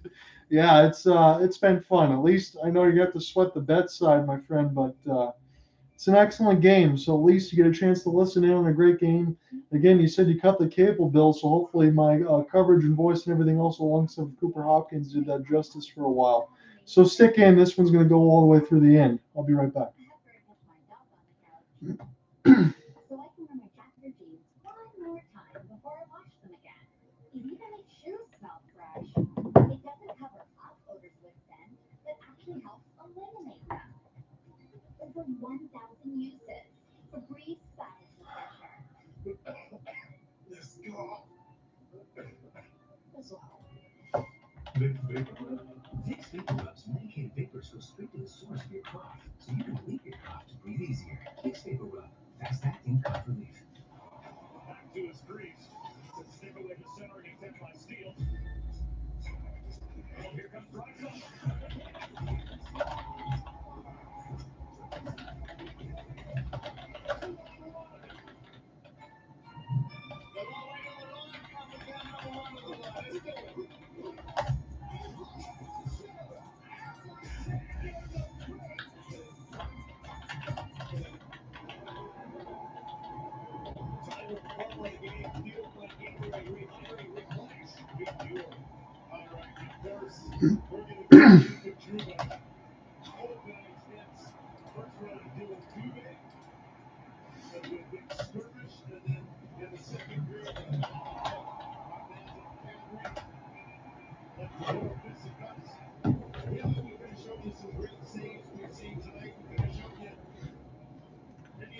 As I've said, when we sit into this tie game with 5:30 left to go in the third, I will make sure once this story is done, I will include the Sportsnet highlight package because you just have to in a game like this. So offensive zone faceoff, Wenthaler to Toffoli. We'll get this one, try to get it to D, but this goes all the way back down as Jacob Markstrom We'll touch with the goal stick. So again, Jacob Markstrom and Jaroslav Halak, your starters tonight. They've still been out there right now. As this will go all the way down the ice to Halak, and he will play the puck. This will go now to the blue shirts as they'll try to just flip this off the inboards, but played off sides. That's unfortunate there for the Flames because they had an opportunity with the 2-on-1, and Rasmus Andersson had some words with the ref, and what I can say is, oh my goodness, because that was an opportunity for them right off the steal. As this bounced off of the Rangers, actually, and I think Anderson might have had a beef because he played that out of the air with the stick to keep that across the blue line side. So excellent hand-eye coordination for the offensive defenseman there for the Flames. But this will be a neutral zone draw. It's won there by the Rangers. They'll go all the way back in their own end. Try to play this across now. It's a chance for Mika Zibanejad, but the pass goes too far. And now collected by Mackenzie Weegar. Pick up from the Florida Panthers. Again, his extension is going to kick in next year here for the Flames. Mikael Backlund keeps slab off the forehand. He tried to center something out between the right circle. As this is picked in between Chris Tanev, and the slap shot goes wide by Weegar. The chip is a little nonchalant there for the Rangers. It's going to allow the Flames to clear in across the red line as Mikael Backlund is the lone forechecker there for the Flames. Bodied off the puck there. And now this will go back in the defensive end for Calgary. They'll take their time with Rasmus Andersson as he's already back out there. Stretch pass almost stolen there by the blue shirts, but the Flames able to gain the offensive end. As this gets rattled around the embankment, Lindgren turns it over. And now this is chipped ahead. Rasmus Andersson will be the first to get to it as we've got under 4 minutes now of this third period. We are tied at 4. The shot board is even at 27. And again, as we've talked about the give and take, and again, I had some of Cooper Hopkins in the first 2 periods as the Flames have iced it. This is a game that's gone both ways, both times. Nobody's really had control of that rope. And as far as some of these goals that have all been immaculate, there's been 8 of them. Again, as I've talked about, you could have put Shesterkin and you could have put Dan Vladar in there. I don't think that would have made a damn bit of difference in this game. I'm just being completely honest with everybody. All of these goals would have been impossible to stop. There's been a lot of fisticuffs as well. Keandre Miller, this is put in between the circles off the pass, and that shot goes wide there for Chytil. Again, he's still trying to look for a hat trick to give the Rangers the lead, or whether or not the Flames can take this lead. It's been back and forth. 8 shots to 3 in favor of the Rangers in this third, although Calgary has 2 goals on 3 shots. That's why it's 4-4. Lindholm now for Dube, and right in the breadbasket of Halak, make the save. Get the offensive zone draw with 3:22 left to go in this third, tied at 4. Shots are at 28-27 now in favor of the Flames. So just in this period alone, it's been Mangiapane with his 11th of the season from Hanifin and Backlund. And the 8:41, it was back-to-back goals for the Flames. It was Stone with his 5th of the season from Backlund and Coleman. And then Zibanejad tied it at 4 with a gorgeous pass from Panarin. Right in between the circles, Zibanejad never stopped moving his feet. Scores off of the lifted wrist in tight. So this gets flipped in by Barclay Goodrow. 3:10 left to go in the third. It's a tie game at 4. Then one of the best regular season games of the year. I can say that, and probably when we get to all 82, this will be right up there nonetheless. As the Rangers thought they might have taken a penalty, yes, the hand is in the air. They trip one of the Flames. Lindholm's got puck possession right now, so the play's not going to be blown dead until the Rangers touch. Hold the blue line. It's a 6-on-5 attack now for the Flames, only momentarily. Toffoli now, looking for the outstretched pass to the circle for Lindholm, but Fox will acquiesce. He'll touch up, and the Flames, what a time for a power play now. 2:41 left in this third. Can they take this lead, and can it be definitive? Mackenzie Weegar, Vincent Trocheck. You can say that he was trying to play the puck, but I think that that's being nice. I think that that was poor stick possession there for Vincent Trocheck. He was kind of being a little careless, and he dropped Mackenzie Weegar. So now the Flames 1 for 2 on the power play here today with 4 shots. They got a big-time opportunity to take the lead with 2:41 left and 2 minutes left to go in this minor. So it's going to be Zibanejad and Kadri in the draw. Picked up now. As the Flames win it, Kadri's got the possession. Now Hanifin. Huberdeau into the traffic, and that was saved by the right pad of Halak. This is still with the Flames.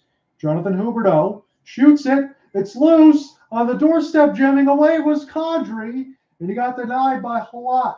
The Rangers trying to get this out. Barclay Goodrow gets upended nicely. That was clean. Here's an opportunity now for the Flames. Kadri off the drop, has it off the forehand now. 2:10 left to go in the third. It's the Flames on the power play, tied at 4. Kadri will hold. He wants it off the slap shot, try to just wide of the right post. Flames stick with it now. Kadri, beautiful pass across.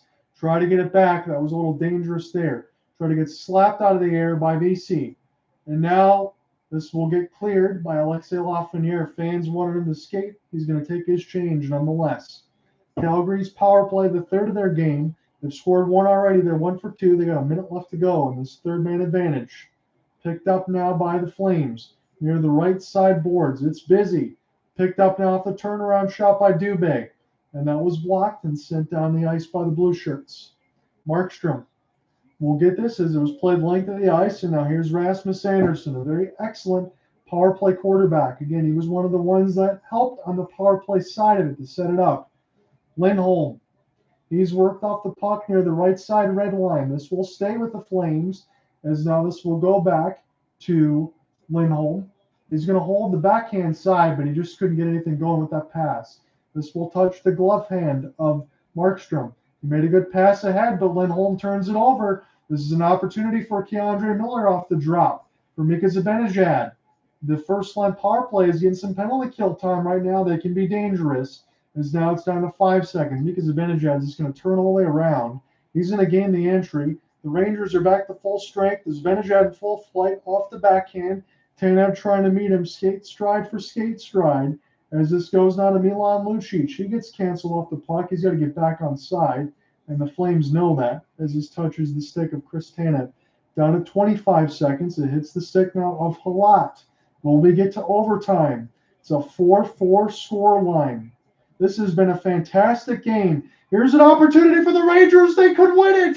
And now Chytil for Goodrow. A good back check by Weegar. Saved a goal. Down to 5 seconds. The Flames, they're not going to have time to get down the ice, but it's not going to matter. They're at least going to get a point, and so will the Rangers too.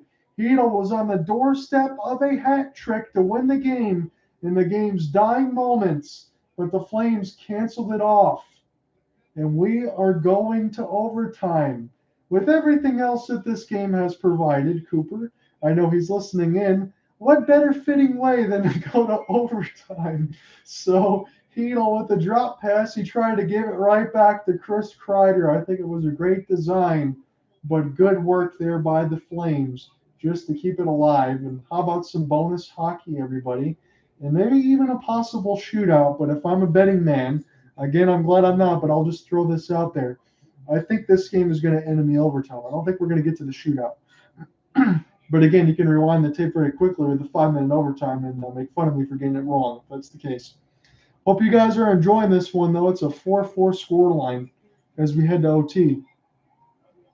So the unofficial Joe Rogan says, come on, Flames, help me win the bet. Don't burn me tonight. Well, we'll see if they'll burn hot here and get this goal to get to 5-4 in this OT.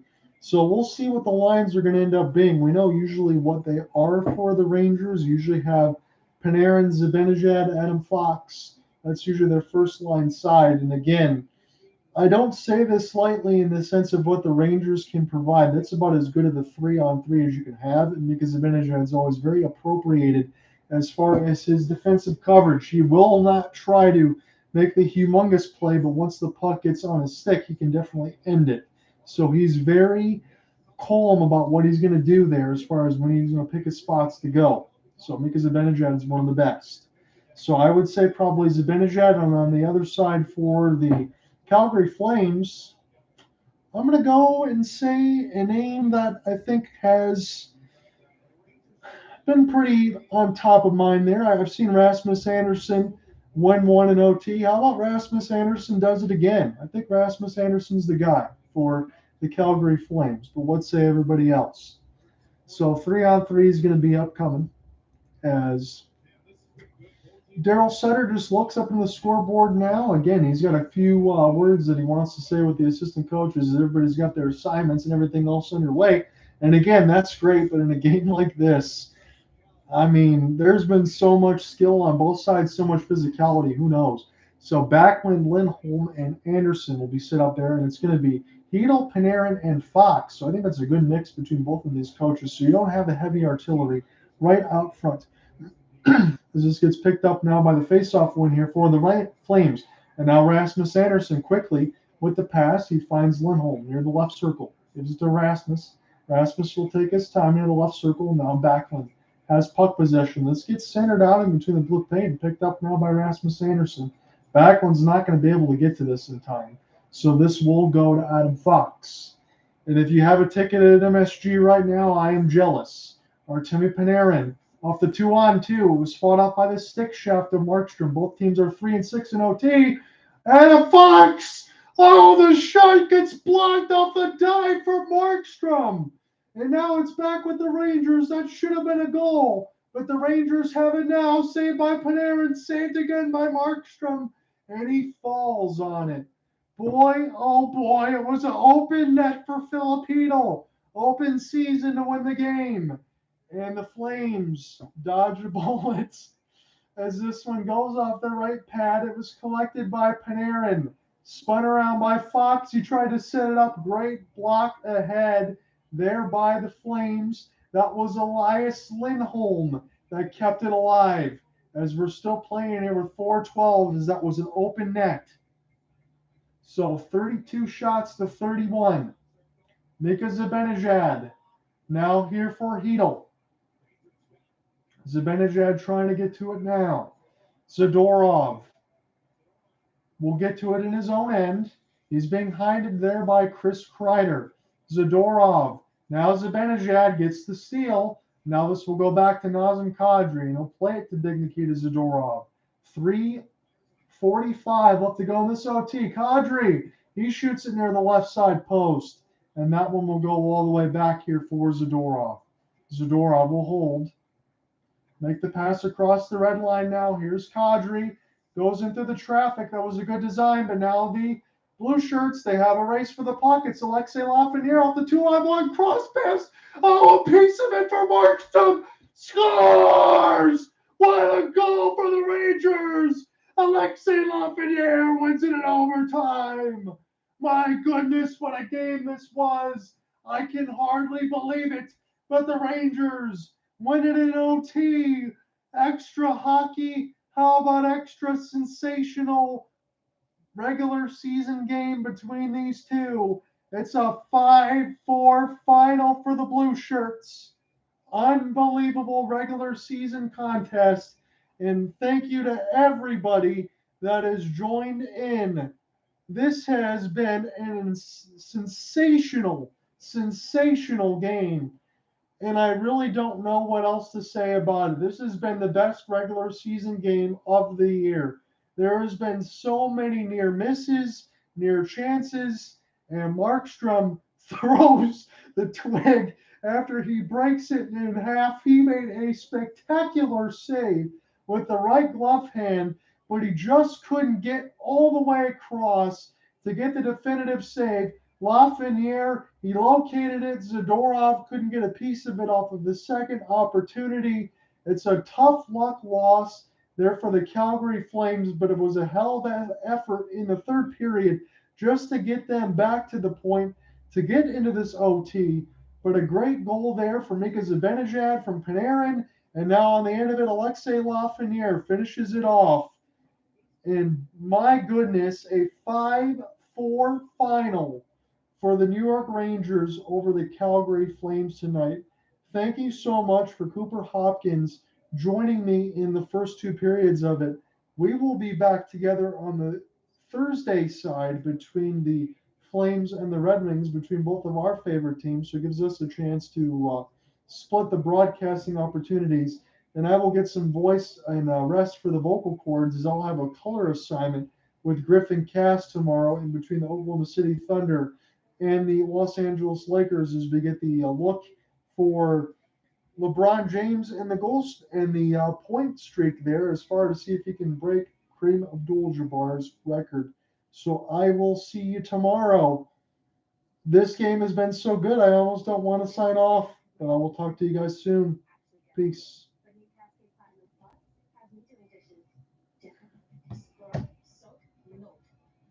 Trade mode? Then I'm Only Ultimate Plus is bigger. We've doubled it on grease fight power and double the scrubber power. So you can load this and get this. I'm not the type to break the dish rules,